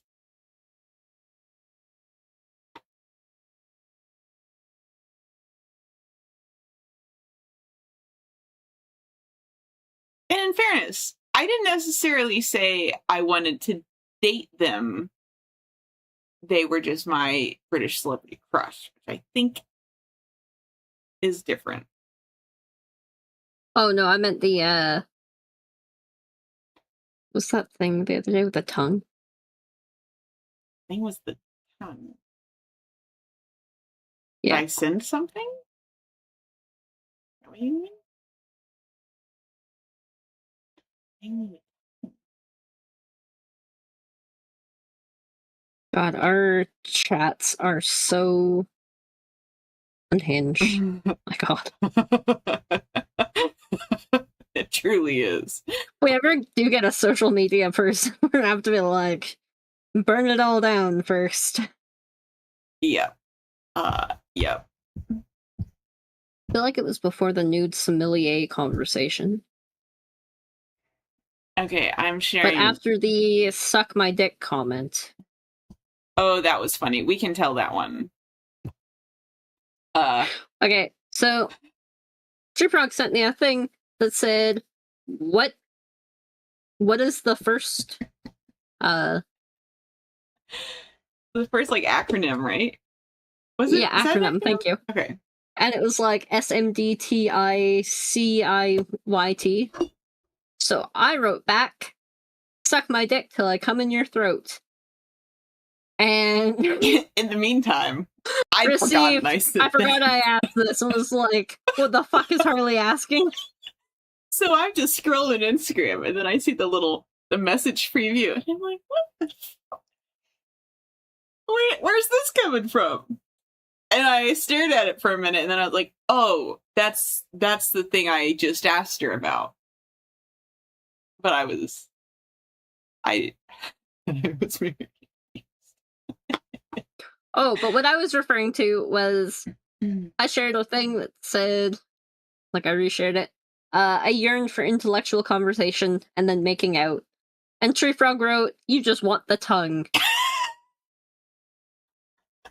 I mean, I thought that was very funny. It was, but how dare you when you obviously... Oh, I never said I wanted intellectual conversation. Say she's an audiophile, to say the least. It's nice to have, an option of intelligent conversation. But, I mean, these days I don't get much intelligent conversation from myself, so... I think a prerequisite is like, could they have intellectual conversation if I wanted it? Not, and then maybe I can wait for later. Anyway. Shut up.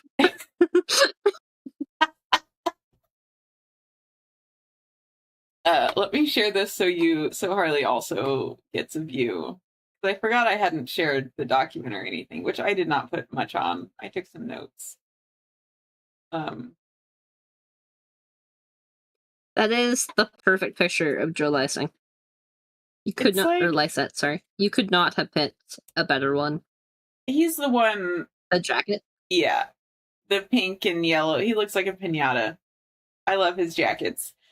I'm not saying that's a big reason why I actually would want to date him in particular, although I think he's like married with a baby or something now, so unavailable. But I want his jackets. So I just want his wardrobe. I would like all of it, please. Thank you. Are you one of those people that dates just to steal clothing? No, I feel like that would be very impractical. Because, like, sometimes, clothes are hard to fit right. So, like, you date someone just to steal their clothing, I'm probably just going to be disappointed and be like, oh, actually, I can't wear this after all. Just, like, tell me where you got it. I'll get my own. Are you a person who likes to steal clothing? Ooh, sweatshirts. I do like sweatshirts. I will take other people's sweatshirts. I don't even have to be dating them. Like, if they're someone else's and they're nice, I want to wear them. I will keep that in mind in case I bring any sweatshirts with me. I don't know what's wrong with me for that, but it's like anytime I go to my parents' house or something and I'm like going outside in the winter and I like wear one of my dad's coats out to get the mail, or like my mom's got like some nice like scarves, and I'll be like, I wonder if they miss it. Which they definitely would, because I always walk off with their stuff. And then my mom will come up and be like, isn't that mine? I'm like, yes, I've been meaning to return it to you, but also thought you wouldn't notice. So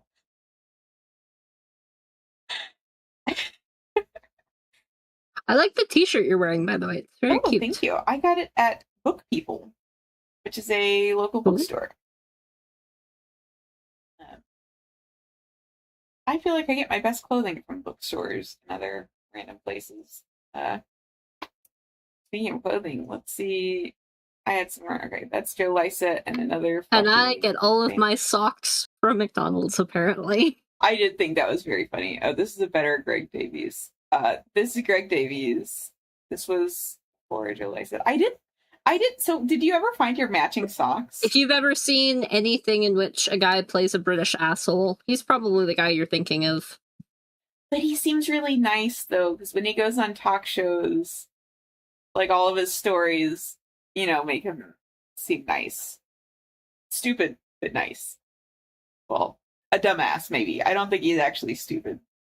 But he's definitely done some dumbass stuff. And then he tells everyone about it.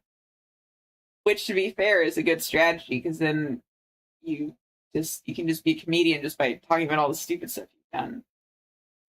I was going to say, what do you think we're doing here, Jeff Rock? Like, that's true. And then no one can blackmail you, because, like, all the stupid stuff's just out there. I saw some meme about, I don't remember. He's very cute. He was in a movie. Is he British? No. Not the guy from The Mandalorian. But he got popular around the same time. He might have been an Y Tu Mamá También. Let me Google. Not the guy from The Mandalorian. Well, that narrows down one guy. From all of Earth. But like he's stored in a similar place in my brain, okay?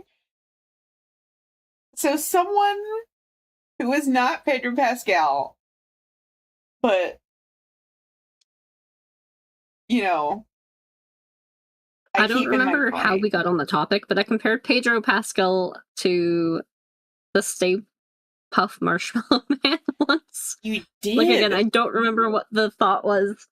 You but thought now, he was unfortunately, cute, those two things are intrinsically sexual. Connected in my brain. That's what it was, yeah. And I was confused by the entire thing. Like,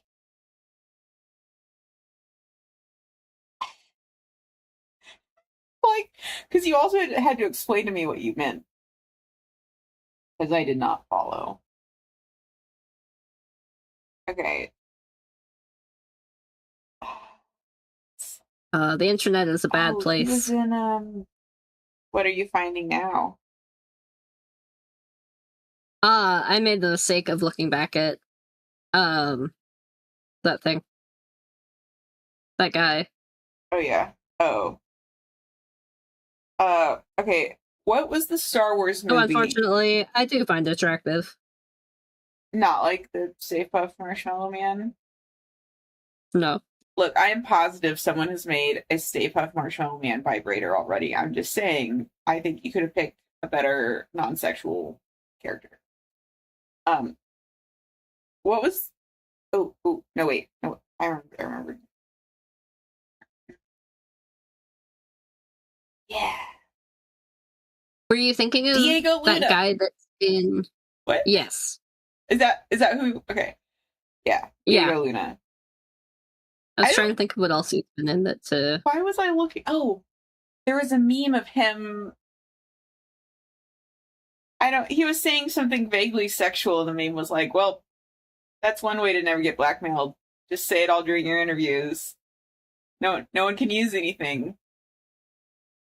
It wasn't even that funny because I don't remember the meme, and then I went down a rabbit hole. But Diego Luna is very cute.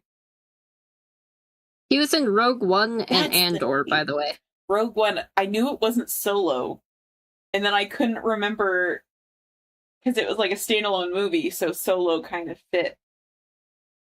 I don't know why I can only think of movies and what they aren't, but that's always like I get it's something similar and I know it's wrong, like Snap. What did I say? Snap, Crinkle, and Crunch or something. Snap, Crinkle, and Munch. And I was like, it's not Munch. It's not Punch. What am I doing Not wrong? Punch, Snap, or...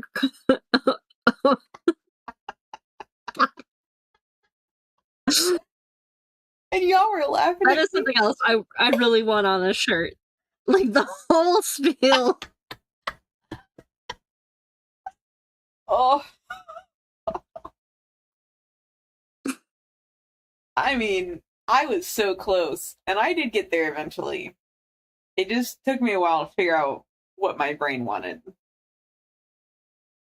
Saw a thing the other day, and I would very much like to use it at some point. Mm-hmm. But it was like, I want to have a character named, uh, basically Rice Krispie. But it would turn out it was actually 3 like goblins in a trench coat, and their names are Snap, Crackle, and Pop. That is very good. And I love it. I may have been thinking about the snack cakes that have the little crisp bits and chocolate. I can't remember the slogan.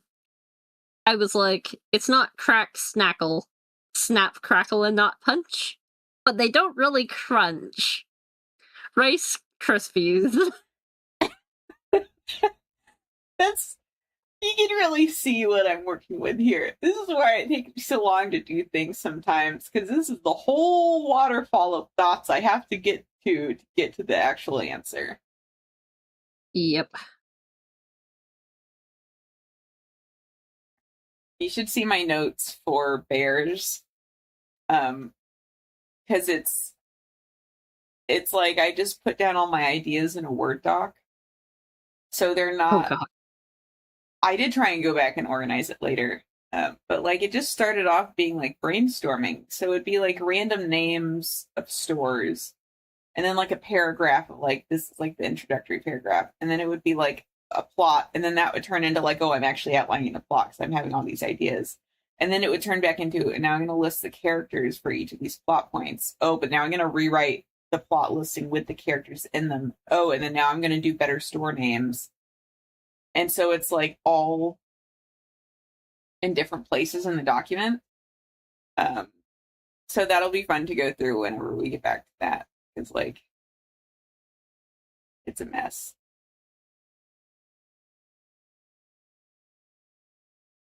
My brain 24/7. I don't even do documents because, like, I need a murder board that I can I know. bring back to different ideas. I had to do that at work the other day. Not a murder board, but I had to get out a thing of Post-it notes and write down all my ideas and put them out. My coworkers, Gary, you know, somebody finally stabbed him, so I figured we should probably start one up. Yeah. But like, sorry to interrupt you. No, that was it. It was just sometimes you just gotta lay out your thoughts in order, in like a physical order, break it down and move things around. Like, I like to sit on the floor sometimes and lay all my stuff out around me, like have books and papers. Like, I used to study like that. Like, I needed to have it all right there, and a table wasn't big enough. Which is possibly why I've now expanded my setup. It's taken over the desk, and it kept moving, and then it took over this part of the desk, and now it has expanded into my lap.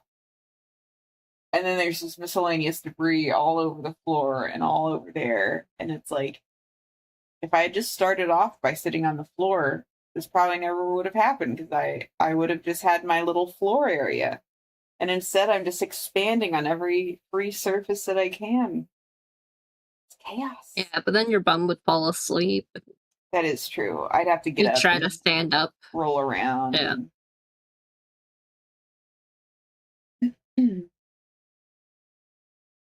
Remember at the beginning of the stream when I was like, I'm going to do something productive? We were productive a little bit. We definitely talked about things we learned. And we talked about ideas. And we talked about what makes horror. And stuff. We talked about, like, examples of that. You're knitting. That's productive. What are you knitting? Debatable. I am making a cover for my Papa San. Ooh, that's cool. Yeah. Thank you. Which, by the way, Tree Frog is in hers right now. Yes. I was impulsive today. I went out, and I mean, it was like maybe a 20-minute trip altogether. So not only was I impulsive, I was efficient. I went out and I got one. Unfortunately, I need to get rid of all the like wrapping on it, because most of it's still in the general pile.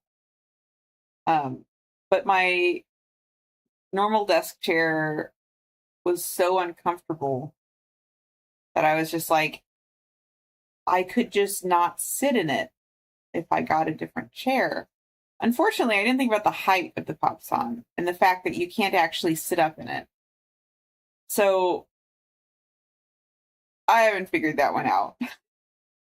I have like my little small monitor I got right in front of me with the camera above it, so I can just see like our call. And then my laptop's out of reach, but I have like my keyboard on my lap desk. And so it's like, it technically works. But yes. I gotta figure out something else. Although, ooh, you want to know what I found out? So I like. Do you know we still have a picture of Greg Davies? Yeah, I guess I'll take it down. There we go.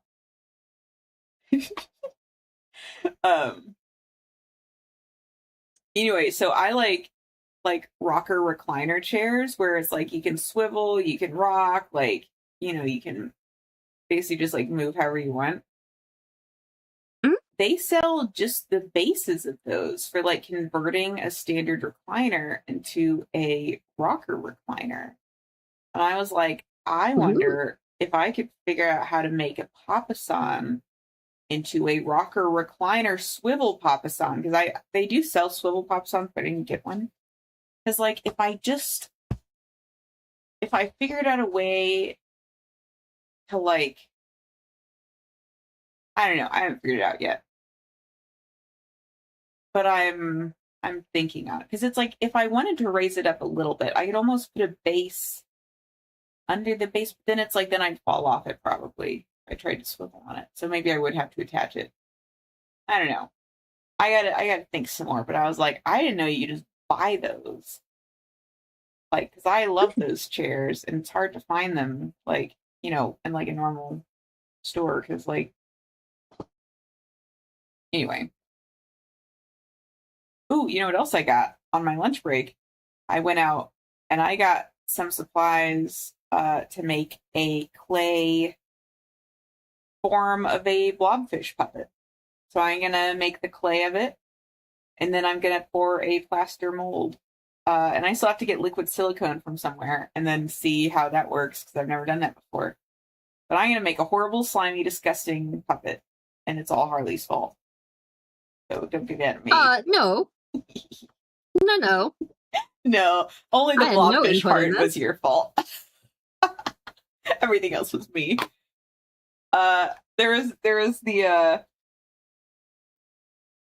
There's some Instagram channel or whatever that does like weird fake like retro news clips, like semi disturbing. Like I've seen some with puppets before. And there's an eel. There's a really creepy eel. And I thought it was just a puppet that was like covered in like ooze. And it's like basically I watched the whole thing. KW whatever. The what? Sorry, what did you say? They're like KW something. Yeah, I feel like. Yeah, I don't know. Something. There's definitely W in it, and maybe like a 22. They're AI, so let's not give them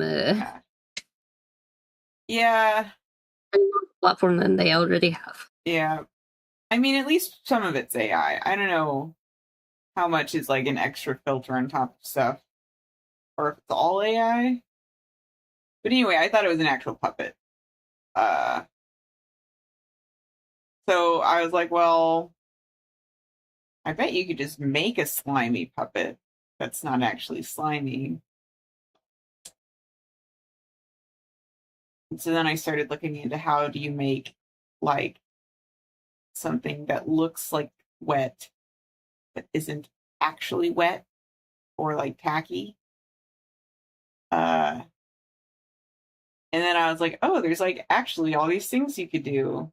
Like there's different like glosses you can put on things, and there's like flexible lacquers, and there's like little droplets you can add, and then you can make silicone molds of stuff. And then I was like, ooh, I could make a hagfish because they are gross. And then I could put just like a little motor or something that sort of just made its mouth sort of because it doesn't have jaws. And then Harley goes, what about a blobfish? I looked those up and I'm like, oh, that's a puppet. Because a hagfish would have to be some sort of marionette. Was a mistake. Much like Mr. Tongue. I wish I had not said anything. I know. I'm afraid I only like things in some sense that I don't like. You know, like how my first thought was like, I should make a really disgusting slobbery puppet. Like, I would not like that if anyone else had it and brought it up to me. I'd be like, get that away from me. But my first instinct when thinking about like, oh, I wonder if I could make that is let's make it as disgusting as possible. Like, let's go the worst possible option. Which is a blobfish, apparently. Although it's kind of cute. So I was like, I might do one blobfish and then one hagfish. And I decided they can have conversations and they could be like Bobby and Aggie or something. You know what you could do? Yes. Is make puppets of our characters and do voiceover. Ooh. Like, oh. You want to put it to something actually useful? Actually productive. Oh. What kind of puppets? Like felt hand puppets? Or like silicone mold puppets? Or like stop motion clay puppets? Like, what are we talking? There's lots of options. I'm willing to buy more art supplies. Sorry, what did you say? Dealer's choice? I don't know. Oh no, that's dangerous. Sorry. I say that in a way to deeply imply, like, oh no, don't punish me with a good time. I should definitely not buy more art supplies when I haven't unpacked the ones I bought today.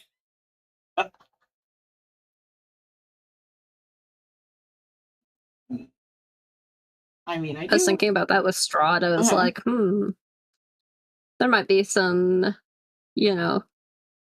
creepy toys at some point in the campaign. It would be very fun to get some, like, I don't know, groovy girls or whatever from How's a groovy girl? The thrift store. They were like, yeah, they were like soft dolls, but customize them to look like you guys as characters. Oh, I like that. Okay, I remember. And I was like, then I gotta justify actually doing it by using it on the channel, and yeah.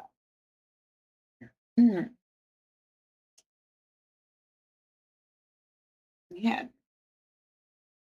What else to think about here? It's like,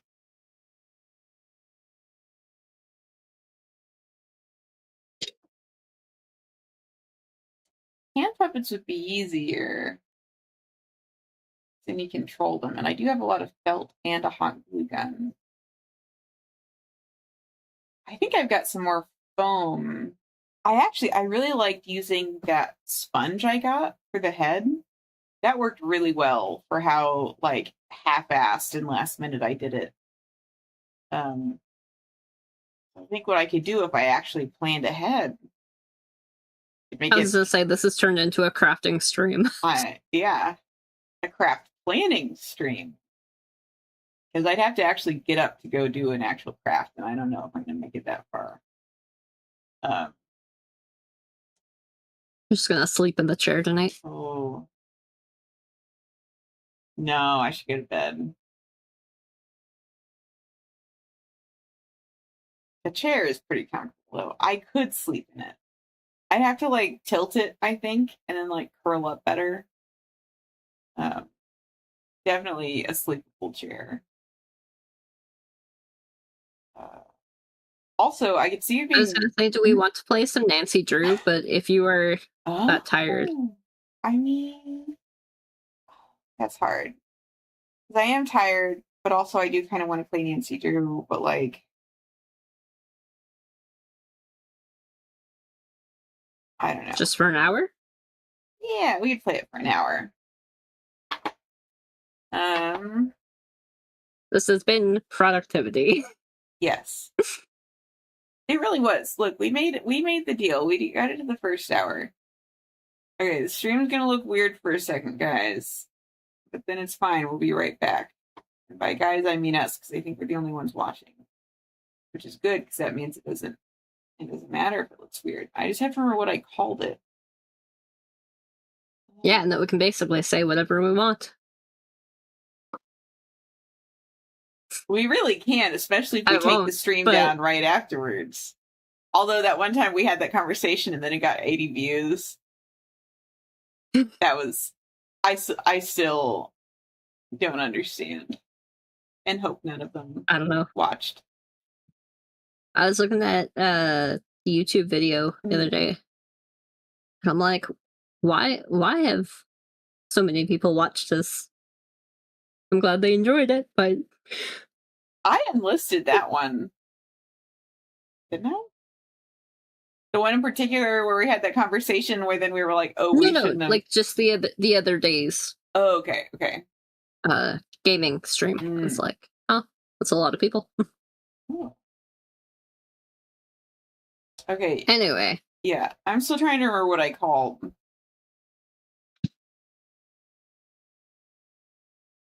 Oh, wait. I don't have to do this guy, and he's just... He's so cute. Is he doing something now? Can I go?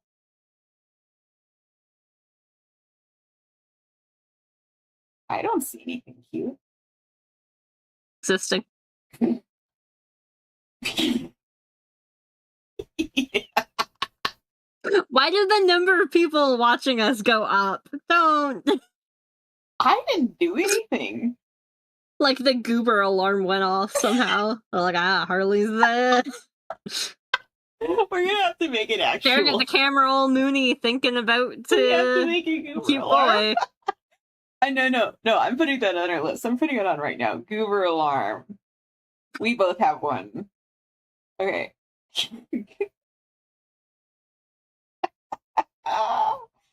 Okay, goober alarm and puppets for campaigns. Amazing. Are you gonna remember what these words mean when you're done, though? I'll figure it out eventually. Another thing I've wanted to do for a while and keep forgetting is I want to make some shorts or something that's like how to play a wizard as a barbarian. You know, like from the perspective of a barbarian, but also just like things I've learned being someone who prefers to play a barbarian and then plays a wizard, like actual tips. Because I think that might be really funny, because it'll all be really obvious to other people. There is a book of short stories I liked as a kid related to the Enchanted Forest Chronicles. And one of the things in it was like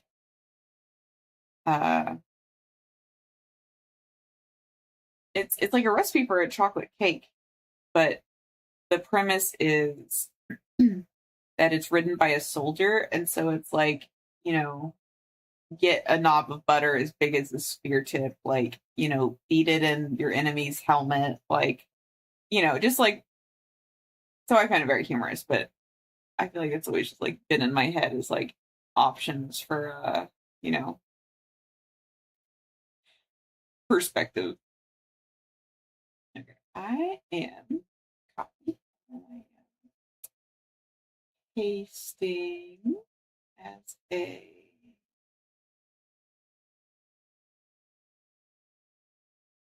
no.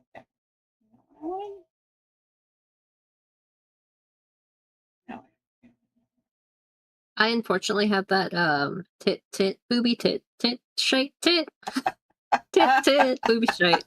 Great tits stuck in my head. I did find that very funny. Because like they're cute little birds. Mm-hmm. But also you're saying tit.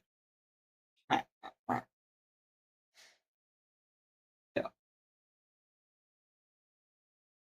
Okay. I think that's good. That's good. And then what? If I still ever got phone calls, which I rarely ever do, I would definitely make that my ringtone. That's just great tits.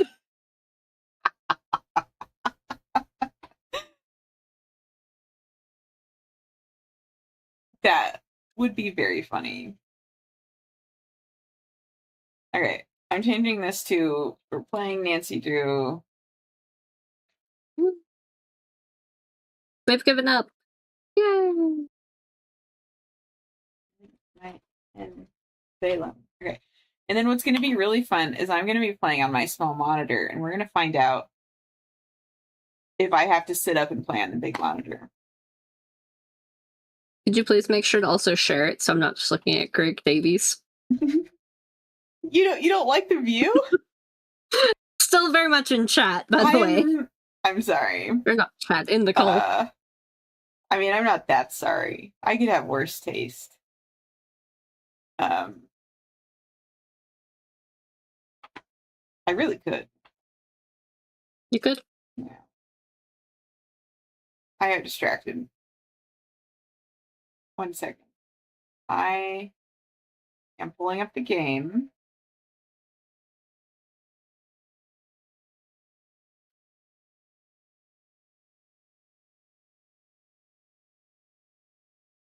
It's too bad that... Okay, I gotta pee. Okay. So I will be right back. Okay. Yeah. What is too bad? Oh, it's too bad that eel... I can still hear you. The eel is AI, because, like, those clips get stuck in my head. Like, just make a horrible slimy But puppet. choke me, Michael, I'm so wet, eel? Yeah. It's like the way the eel says it. It like, and then the guy just looks like very confused and uncomfortable. I can't hear you, but I know you're yelling. What am I doing? Man, I cannot multitask. I might have used to be able to, but not anymore. Okay, Midnight in Salem. Oh no.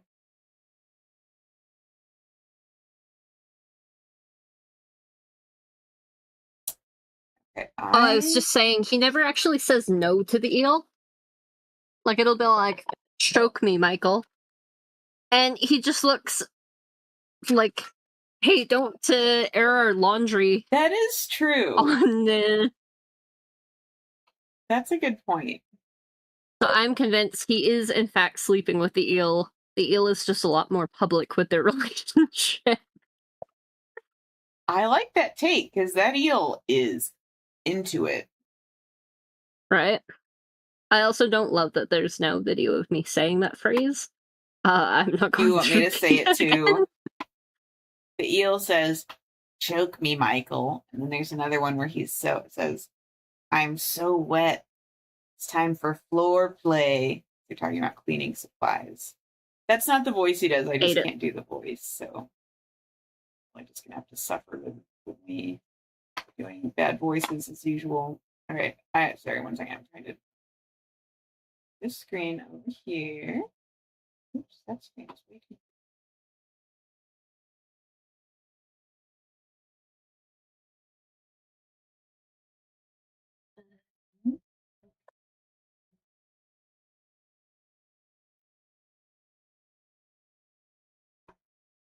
Oh, why am I being zoomed in on? Sorry, because I'm trying to move our boxes from my little screen to my other screen, and in the process, I'm changing the size so I can make it not take up the whole screen. I typed in great tits, thinking, well, that's for sure gonna get to auto mod. It didn't, which seems like an oversight. Very interesting choice. But all of a sudden my head was like bouncing towards the screen. I'm like, what did I do? Okay. Let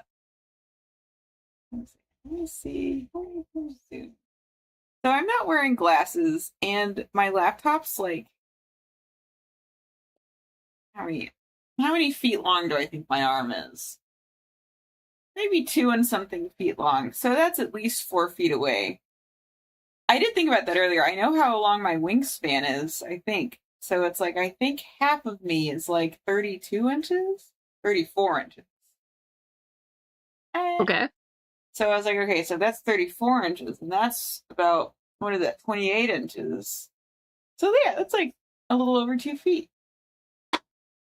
It, in theory, it's useful to know how long all your body parts are so you can measure using them as a reference. But unfortunately, my sense of like perception when I measure things is so bad, it doesn't help me. I'm like, oh, this chair is 4 feet wide. And then I measured out what I thought 4 feet was using my arms. And I was like, yeah, that's pretty big, but I think it'll be fine. And then I got it and I was like, this is big. Oh, well, I like it anyway. Okay, I think. Oh, I'm on mute. I still can't see Nancy Drew, by the way. You have not shared I haven't shared it. Yeah, sorry. I stalled Thank out. you. And also, apparently, you can say, choke me, Michael, I'm so wet in chat, and absolutely nothing happens. So I'm kind of wondering if our auto mod's not on. I mean, you could say, like, oh no, I'm not going to finish that sentence. Wow, he choked on a tater tot. Wow, I spilled on myself. I'm so wet. There it is. Oh, now it caught you? Yeah. Oh.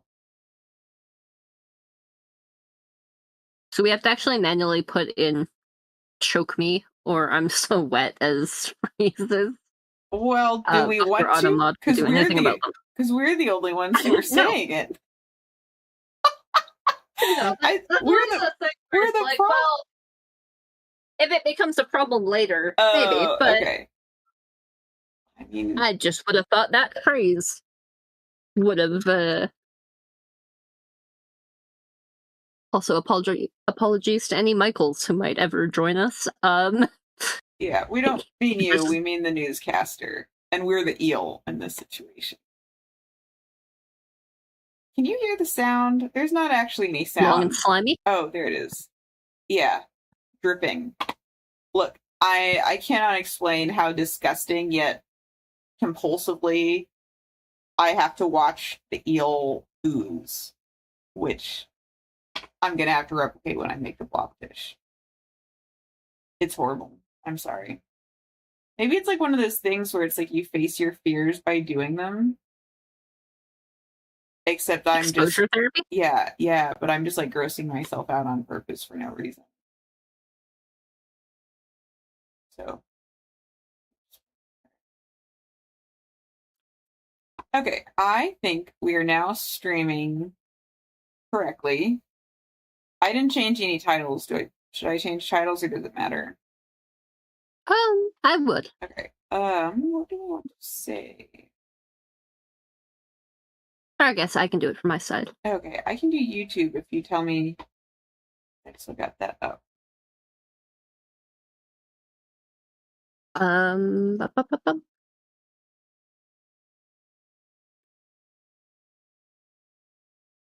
might just stick Nancy. We're playing Nancy Drew at the beginning.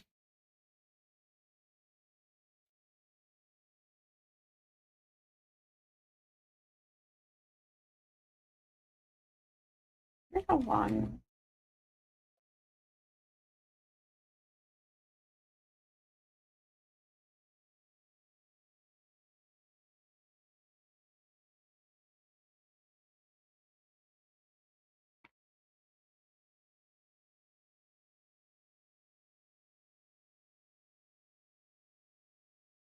We'll throw in chat what I've changed the thing to. Okay, that's good.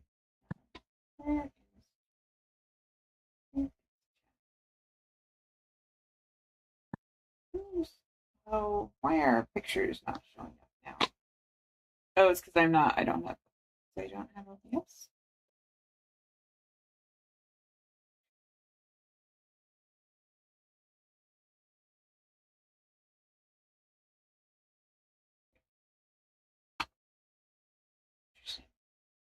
Awesome.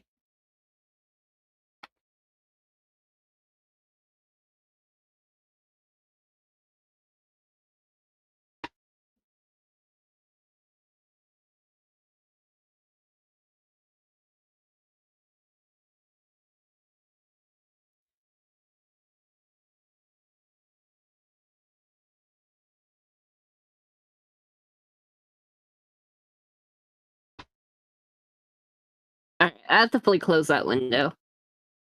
I'm too easily distracted. Oh, that window.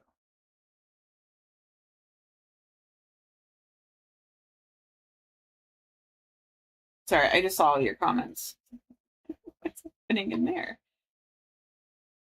You are easily distracted, but I can't say anything because so am I. Great tits one or where I put the new title of the thing. What?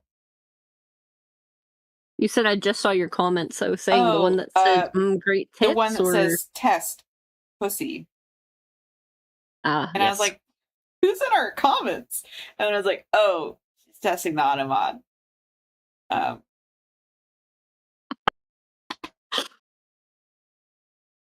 Oh, let me switch it to gaming.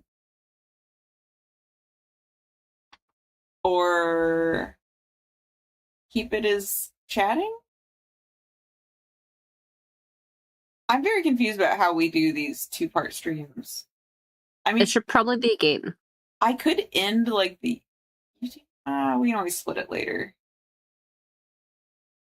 Yeah, okay, let me For now, I will make this gaming, because then I can put in the night in Salem.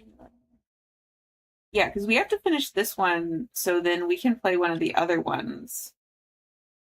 Or play another dating sim, because I feel a jonesing for dating sims. Because Baldur's Gate. I think you know damn well my goobery ass cannot be anywhere near a dating sim. Because we just make all the worst choices? Yes. I mean, isn't that the point of playing? We could also watch the, I forget what it's called. It's like the Nozaki-kun anime where he's like a manga artist. He does like shoujo manga. Because I need to show you the side character who plays all the dating sims and he tries to give them advice about dating, and it's very humorous.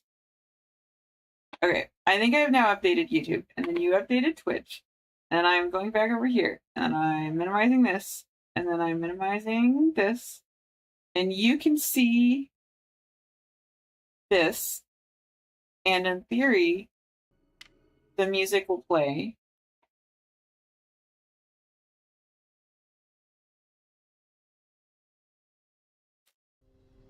I don't hear any music.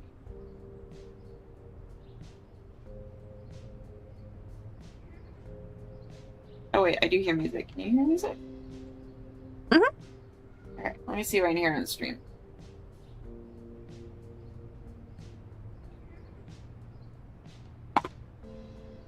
Okay, I think we have successfully switched over. I will say the only possible difficulty is if there's some lag due to like the monitor being weirdly set up, but so far that might be fine. And if it's a problem, I can just switch to the other one. So. Hi, Nancy. You're back soon. I already forgot what we were doing. I just have a couple more things I wanted to found ask stuff? you. Well, lucky We for could you, not it's quiet possibly here. have any more Shoot. questions for this woman. No. See you later. Unless we're giving her the truth serum. Ooh, you think she'd take it? I think that's what we were doing. Was we were trying to figure out how everyone reacted to it. Okay. Sorry, I'm trying to find all my windows I can close to make it easier on stuff.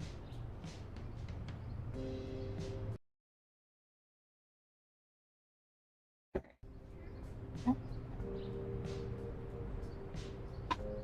No.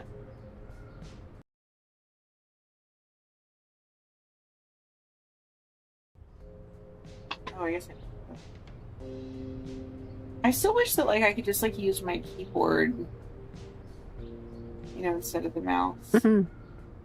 What are the other things? There's a picture, a ripped up letter. Yeah, we have the letter we found on the desk from Francis Tuttle. And we have the truth serum, which we made. And then we have evidence list. Oh, right. And we have the I know we found that in the waste paper basket. We have the photo of them as kids. We have the business card that was in the pocket of the jacket, which definitely does not prove it was hers, because people who aren't you tend to carry your business cards. Still haven't used the rest of the recipe gone. Okay, we have a witch. I guess a witch. We have a cat. I can see it. And then that's the letter into your parent. Okay. I'm going to try to her. You expect me to try it? I know exactly what that is. And you believe it really works? It's a potent truth serum. I know people don't believe in it, but yes, it works. So you wouldn't mind taking a sip to prove you have nothing to hide? Look, Yeah. just because I had no crimes to hide doesn't mean I want to blurt out my private life to you. No, thank you. Fair enough.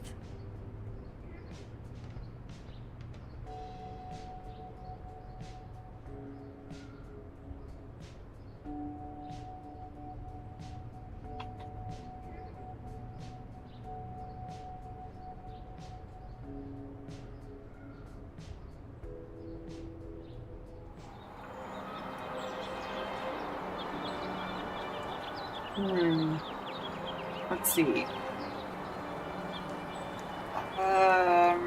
We did all this stuff. Have we seen the mayor after we learned the latest stuff? I don't fully remember what we learned. If you're talking, I can't hear you. If you're not talking. I was not talking. Okay. I was putting just random dumb little comments that I knew would pop up in your OBS. Just Oh, well, they're not popping up in OBS because I have all those windows closed, so I just have my phone out in front of me. I mean, I do agree with you. I would put that last one on a shirt.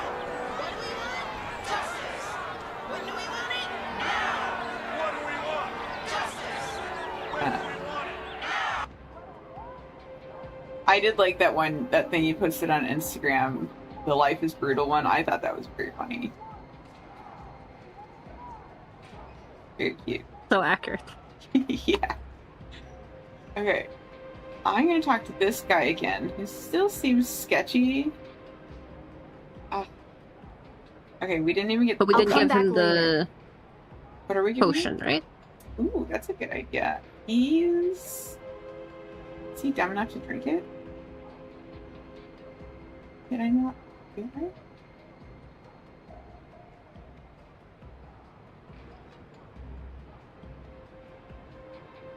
I don't think it's letting me give it to him. I'll come back later. Interesting.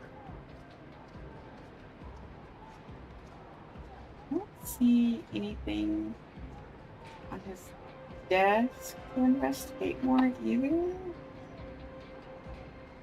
That's just gonna start the dialogue. Anything else he's lost that we were looking for? The things on the panels on the wall. What can you click on the middle? The diamonds? I want secret passages.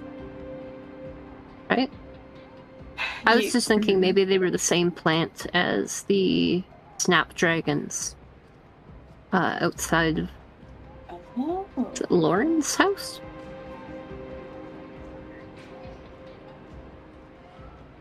I think it would be cool to have some sort of like event space. It's like a big old house with a bunch of secret passages, like kind of like an escape room crossed with an Airbnb.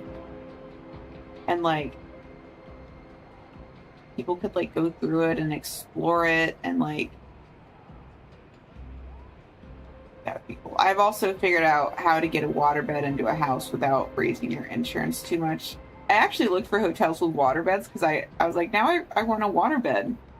I did too. I couldn't find I any. know, me too. Unsurprisingly, waterbeds are not a common Oh. modern thing. So I was like, well, I guess I'm gonna have to buy a house with a solarium because that was my solution. With like, you know, some sort of like tile floor with a grate in it, and mostly have like plants. But like, if it had like a big, you know, those windows and a sunroof, like that would be so nice. Like you'd have like your plants and then like your waterbed, and it'd be like, I don't know. I think it'd be fun. It'd be like an outdoor like garden oasis. Like, and then if the waterbed exploded, you'd have like a drain, and it wouldn't like, you know, ruin all your carpet. That's what I think about during the week. How could I plausibly justify having a waterbed and not worry about it just like destroying everything? And the answer is obviously I have to get a fancy solarium and a house. I do not have a house. Yes, can I help you? I was gonna say, if you buy a house, I will help you install later. secret doors. Excellent. I love those YouTube videos where it's like, here are all my secret doors to places. I think that's very cool. I think it'd be neat to have a tiny house, and then like you'd have to hide the bathroom behind a bookshelf. There's just only so much space, right? Oh, yeah. And like have a Murphy bed, so it's like, oh no, another bookcase. It's a bed. Everything is a bookcase, and then it turns out everything is also a bed and a table and a bathroom. I know. I still think my idea of having like a kind of commune situation is the best idea. Dusty. Still can't click on that. That makes me so mad because it's like one of the things. If we had a commune, though, we'd have to have an in-person dungeon. I won't lie. I have looked into building. Like a D&D dungeon? Or just like a basement? Like an actual like skeletons and armor dungeon? I meant like It's dusty. a studio, but like for playing D&D in. Okay. But what you do in your freak house is up to you.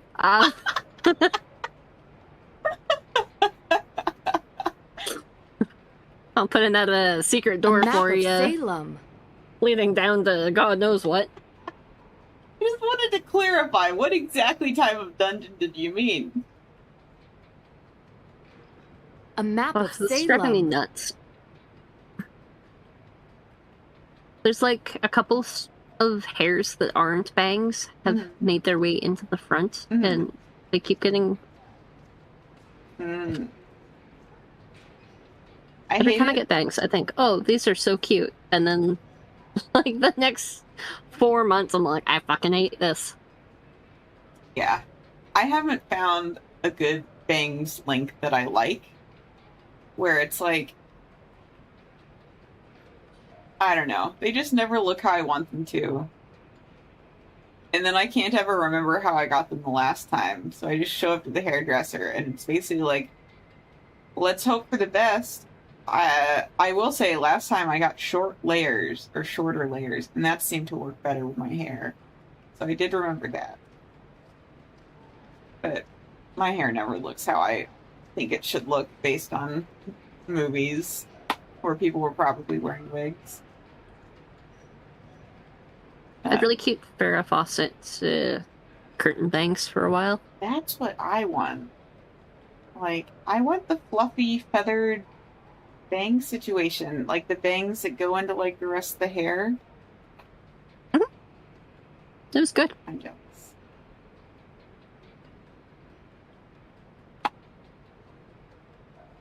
A few years ago... Well, don't be, because my dumb ass was like, yeah, let's go back to doing this. I kind of had the same thing. I had bangs when I was like 24, and it took me forever to grow them out. And I was like, that was also, I had bangs and shorter hair.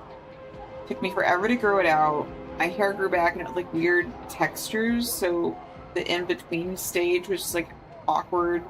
So I was like, oh, I'll perm all the straight parts. Except the lady who did the perm was not confident enough, and I should not have let her do the perm. Like, I should have realized and just gone somewhere else.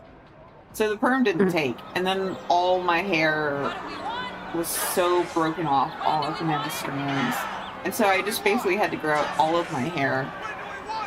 Hi, Nancy. What's going on? And then like 10 years later, I cut my bangs in the middle of the night again.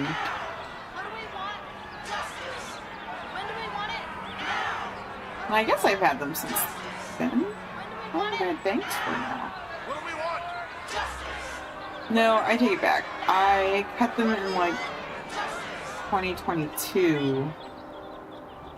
And then I think they grew...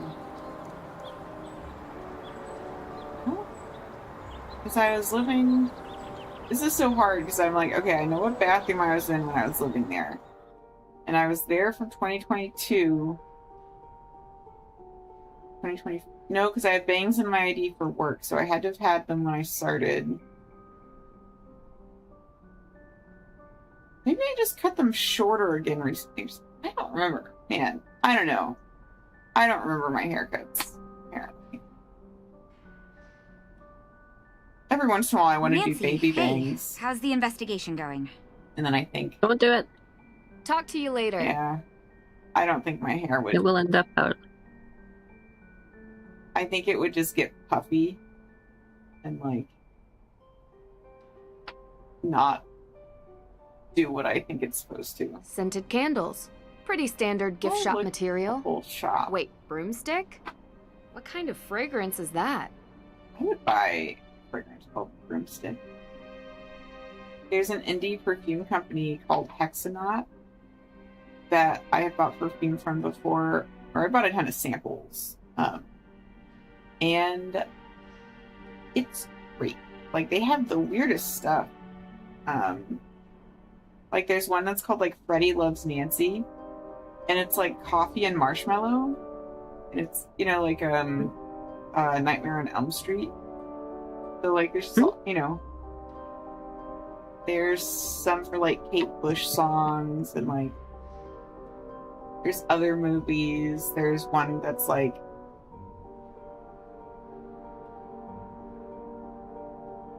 Did we give her the...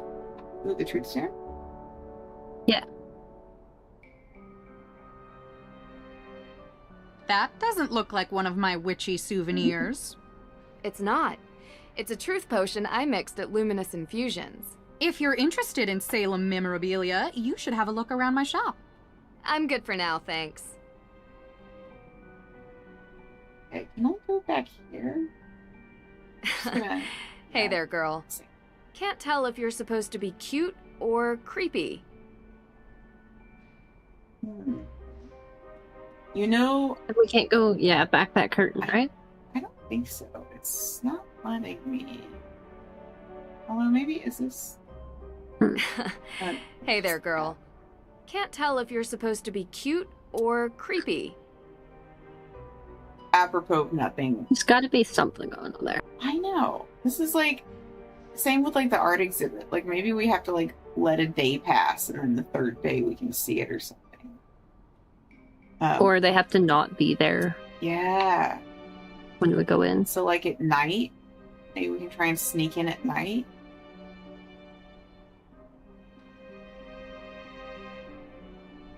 Yeah, but this shop reminds me of Halloween costumes, and that reminded me that one of the things that I really liked growing up was when, especially for Halloween, because that's when, like, the boys thought it was, like, okay to wear makeup, basically, but they wear eyeliner, and I always thought that was, like, the hottest thing ever.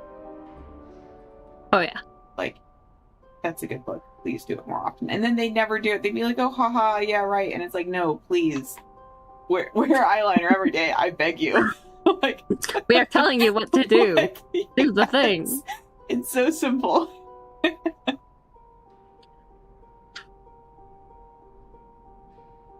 Yeah.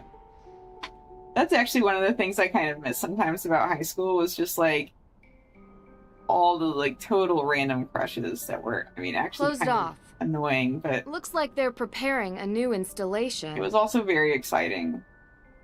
It's like, ooh, who am I going to be obsessed with this week? I went so long without having any crushes, and now I'm like...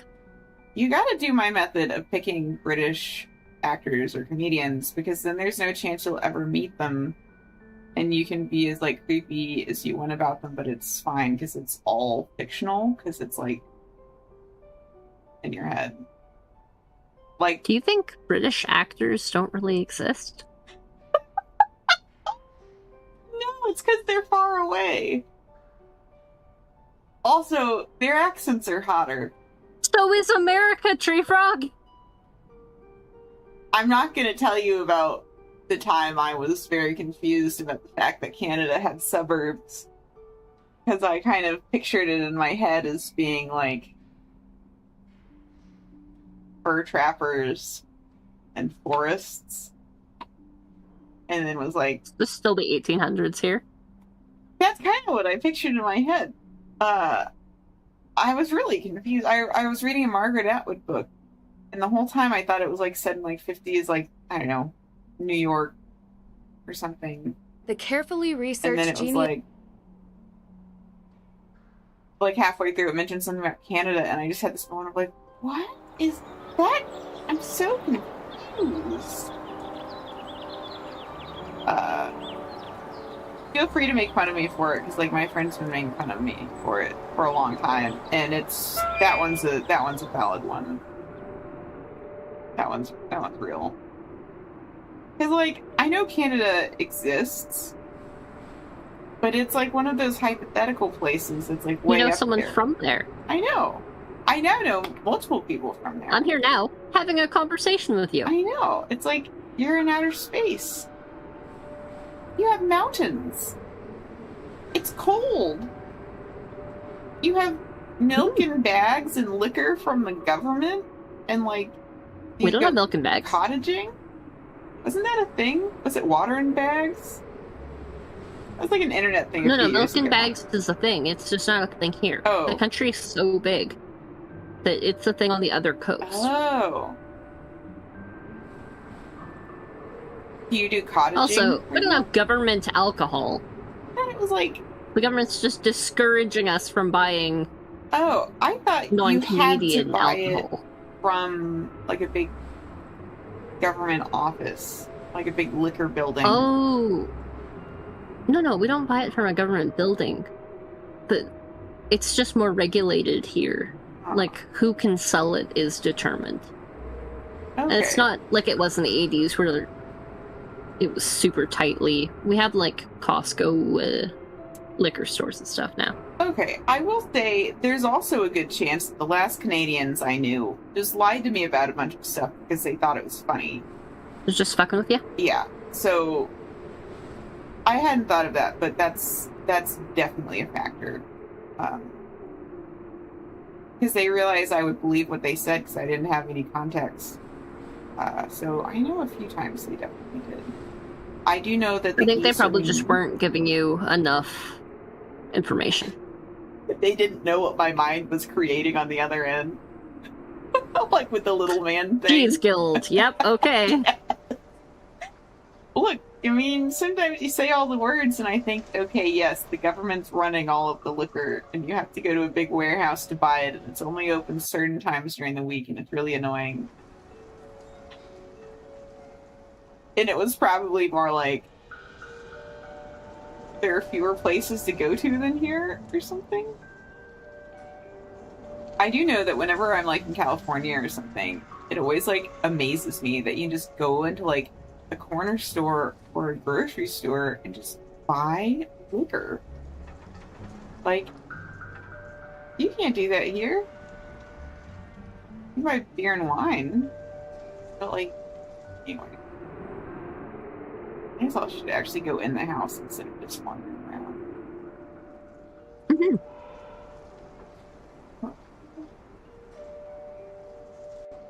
Oh, at one point we were talking about having crushes in high school. I once had a crush on this guy, and I remember walking down the hallway. And just, like, seeing him from a distance, and he was sort of standing, like, to the side and talking to his friends. And I just remember being like, damn, that's a nice angle. Like, whatever hormones were happening at that time period were absolutely ridiculous. Horned up Victorian man. It was just like a very nice... Dang, that's a nice ankle. You know, curve of the leg. And also, if you're looking at someone's ankle, it's harder to get caught staring at them than if you're, like, staring at, like, their face. Francis Tuttle needed this medical machine to stay alive. Ooh, have I ever told you about my first crush? No. So it was the summer before 6th grade, and I suddenly realized I had a crush on this guy from elementary school. And we're going to different middle schools, so I wouldn't, like, see him. Did that have some influence on the crush suddenly developing? I don't think so, because I think it was...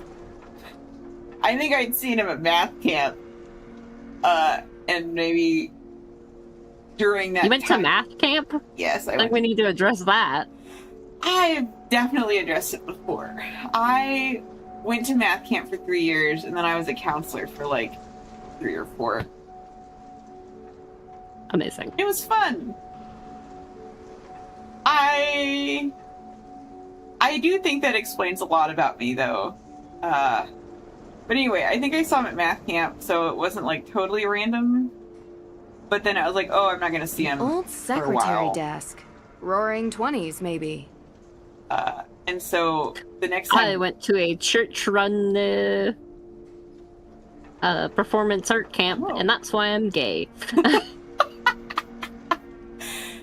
I mean, I see it. That makes sense. I don't know why it makes sense, but it does.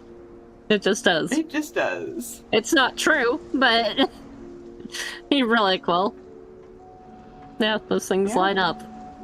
I know. I feel like I went Sorry, I to didn't mean to vacation interrupt. Bible school, but I don't remember any of it except I think we colored on stuff and they were goldfish crackers. But yeah, so the next time I saw him was at a math tournament, a few months into the school year. Because not only did I do math camp, I was also a competitive mathlete. Did math counts. I really liked it. I had a lot of fun. I know it sounds ridiculous, but like, it was cool. I liked it. But also, it explained a lot about me. Anyway.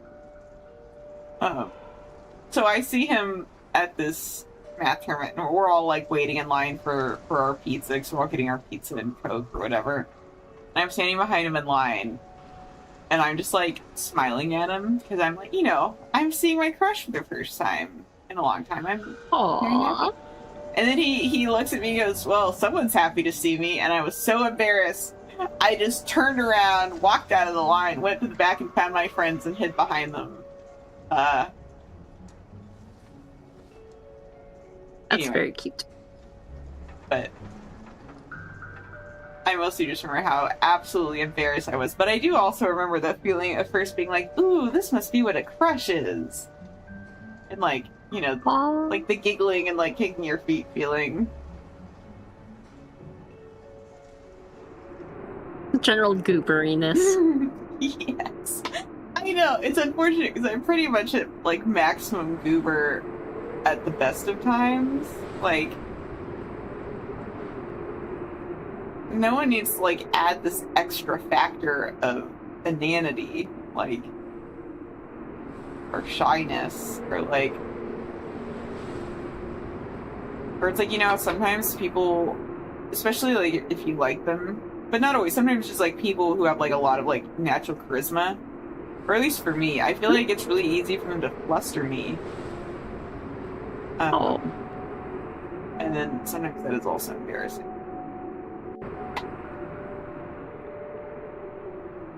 That's something else. I like when I get flustered. It happens so rarely. Fuck me up. It's sometimes, and then sometimes I'm very awkward and confused. Once I was in college, and I was cooking dinner, and my friends were coming over. And for a while, I do a thing where I'd be like, okay, I'll cook for you, but you just like get salmon from the grocery store and bring it to me, and I'll just throw it in when I'm doing my own. And so they'd come over and we just hang out. But anyway, so I'm cooking in the kitchen, and I am listening to a Julie London CD. And she was like a torch singer in the 60s. And so my friends come in, and one of them hears it and goes, ooh, dancing music. And he like sort of grabs me and starts like kind of dancing a little bit. And I was like, that was like one of the most romantic things that had ever happened to me. And he didn't even mean it in a romantic way. Oh. But it was just like, that was fun, like, surprise dancing, I guess. I don't know.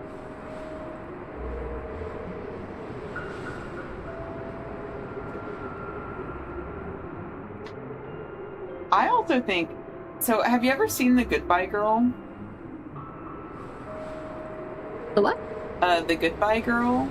It's a movie with Martha Mason and Richard Dreyfuss. She's like a dancer in New York. She has a daughter, and her ex-boyfriend like sublets their apartment out from under her to Richard Dreyfuss, and they end up just sort of agreeing to like room together. Instead of like, so?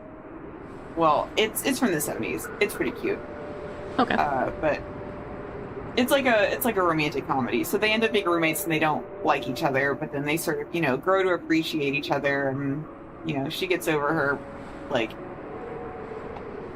lack of trust in men. She keeps dating horrible guys, but the ending is very cute. Anyway, there's a scene where he goes, "Do I chariz you?"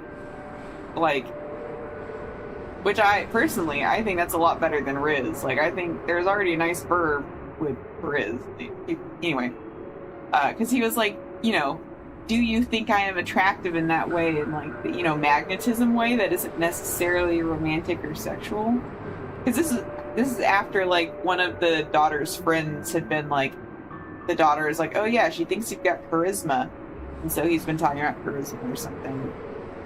Anyway, but I just think it's an interesting thing sometimes to talk to other people, and like who I think or who I find has like a lot of charisma, like not necessarily in like a romantic way or like sexual way, but it's like that varies so much person to person.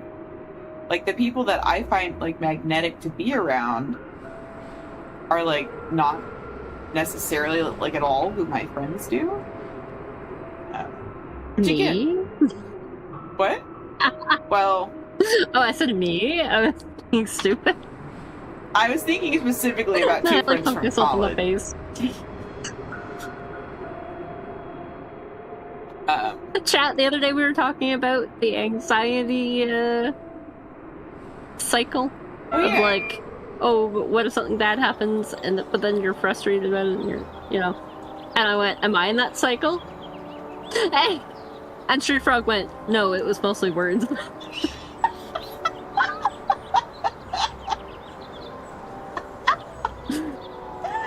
I'm like, that's kind of a new thing. Just, eventually I'm gonna do it to somebody and they're not gonna realize that I'm stupid. And they're gonna be like, what the fuck does that mean? Well, I didn't I thought you were asking if you were part of the cycle I was describing. And I was like, no, this was just a separate example. Had nothing to do with my life.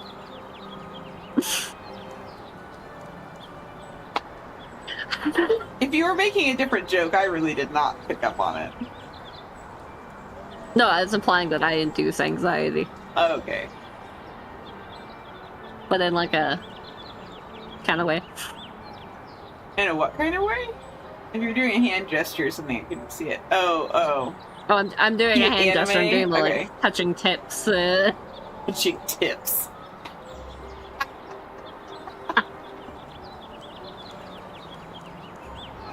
That's the name of it now. I induce anxiety, but it's only because I do unpredictable things, and sometimes it scares people. They don't know what I'm going to do next.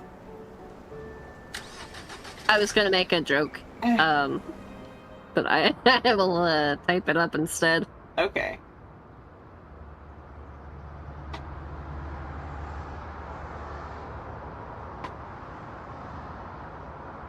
I do also find it fun sometimes when, like, you can tell someone kind of, like, is interested in you, and you're, like, kind of, like, blustering them. I will say, that does not happen for me in a way that I can at least pick up on very often. But I do find it humorous when it does. Like, I was at a party, and I'm not positive this is what happened, but I was wearing a low-cut shirt. There was a lot of cleavage. And I was eating this, like, dessert that was sort of like... It wasn't quite pudding texture, but it was, like, not a brownie, you know? It was almost like a flan. Like a custard, or like something just wasn't cooked all the way through? Yeah, like a custard. Yeah. Anyway, so I was eating it, and I just had picked up some from the pan I had in my mouth, you know, because I'm an animal. And I just sort of like went whoops and dropped it straight into the cleavage. And I think I was just like tall enough, but there was a I didn't actually ask, but just based on the outfit, I would assume lesbian, a younger lesbian. His eyes were right at boob height, and I definitely watched her watch me do that. And I had a moment of feeling bad where I'm like, that's really not fair, is it? Because I'm going to keep doing stupid shit and dropping things down my shirt all night. And I'm not even doing it on purpose. Like, I should just apologize now and be like, look, I'm sorry. But this is going to keep happening. There's a whole, like, tiny banquet hall going on down there. Look, sometimes you take your bra off at night and a bunch of popcorn falls out or something. Like, you know? Coins.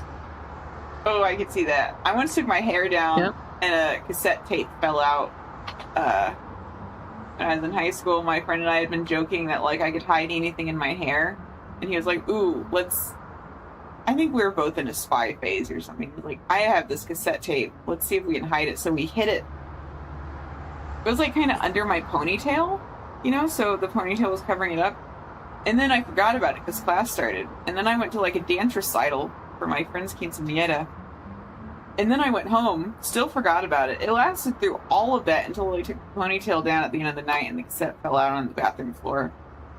I don't remember. Oh, the custard thing. Anyway. Yes, the dropping things down my cleavage, I do find humorous. Because to me, it's like, well, once again, I have goobered. But sometimes to an interested audience, I think it's a lot more interesting, which... I don't know. It, like, cracks me up, because, like, in a TV show, that would definitely be, like, a slow motion on purpose type of thing. And unfortunately, in reality... The neighborhood looks peaceful from up here. It's not. That's when you gotta hit him with, like, do you want to help me out with that, or... Just buster the hell out of them? That's true, but I wouldn't think about that, because then sometimes you'll get someone who'd be like, oh yeah, totally, and be like, oh no, I was, and then you end up being flustered. You know, if someone calls you bluff. I'm flirting, unless you flirt back, in which case, no, I wasn't. A good night's rest improves memory retention. Well, but sometimes... But it's too early for you're bed. flirting because it's fun. And not because you mean it. A good night's rest improves memory retention. And then it's but mean it's too early for bed. To flirt more.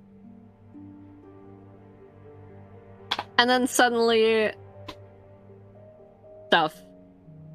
And you're like, well... fuck. I guess I'm dating this person for the next 6 months. Wait, what? You're gonna get data on this person? What? Well, probably, but I said, and then suddenly you're dating this person for the next 6 months. Okay. Where the data was coming from. Yeah. What's the phrase? It's like, oh look, the inevitable consequences of my actions. Who would have thought?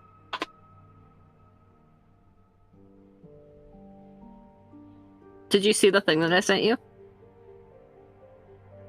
Obviously, do not pull a blue and read it out loud. No. I'll try and cover my face too, since we know someone can't keep a straight face when surprised. See if I can find where it is. It's in the chat for this call. Sorry, I didn't mean for it to be a whole thing. I was just like, I will mention it to her, and then she could be stressed out instead.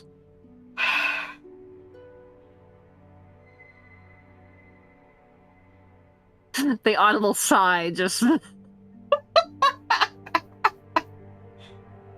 Sakes!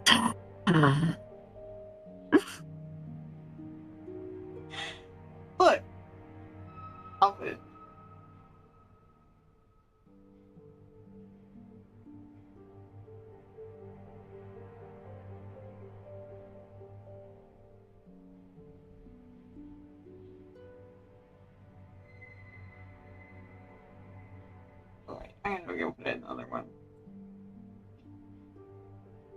Such a riveting It's now story. 10 o'clock, and we've accomplished nothing in this game. Accomplished... Oh, in the game. No. Just like... Oh, no, don't be worried about that. I mean, you can be worried about that for me. Like, put it at a useful, never gonna actually happen problem.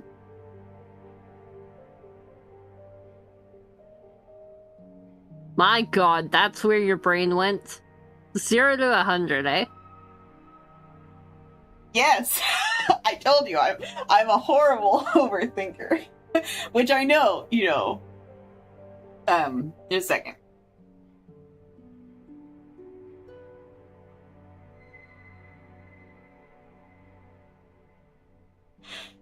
This is some Make terrific sure. content we're making.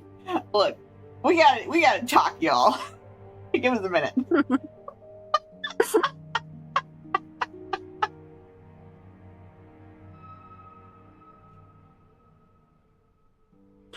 Three Frogs rolling a mental, I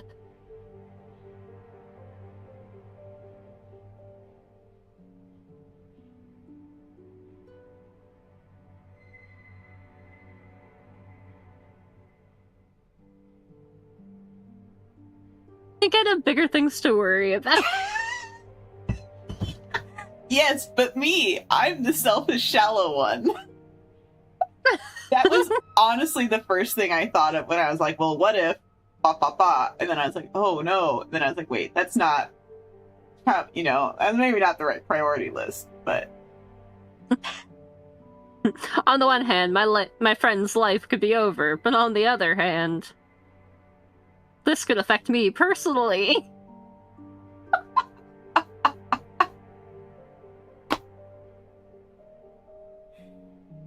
Well, it's also, that's easier to deal with than the mental gymnastics of trying to script that ensuing drama that would occur. Like, I don't think even my powers of foreboding cannot plan that situation ahead of time to prepare, which is what it usually likes to do. It likes to prepare many situations, and then tell me all the ways they'll go wrong, and then reality is never like them. But sometimes reality is close enough where I get worried that my mental situations will happen. I am so worried about you and your panicking. Chat, we are gonna end the call now. Are we? Or the stream, rather. We're not gonna end the call. We haven't done anything! Three Frog's gonna go have a full just meant to be. No! Let me finish this sentence. I want to solve one thing in this stupid game. I know, right? We haven't done anything, but like it's 10 o'clock. That's true. It is Friday. Oh my god, you're though. still typing? Yes, I'm slow. I can do like one word typing that I have to say like 3 sentences, and then I do another word. That's why I'm saying let's end this stream and just have this conversation out loud.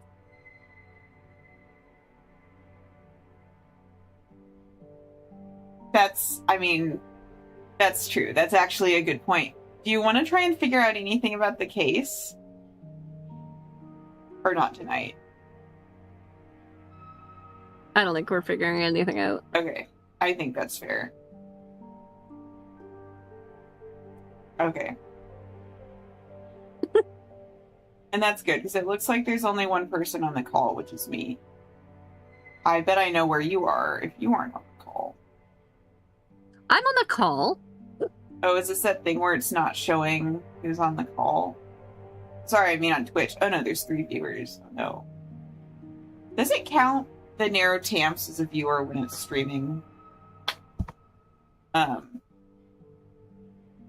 Probably not. So we're gonna end the call? Is that what we decided? Yeah, I think so. Okay, that's probably It's late. the best. I'm not.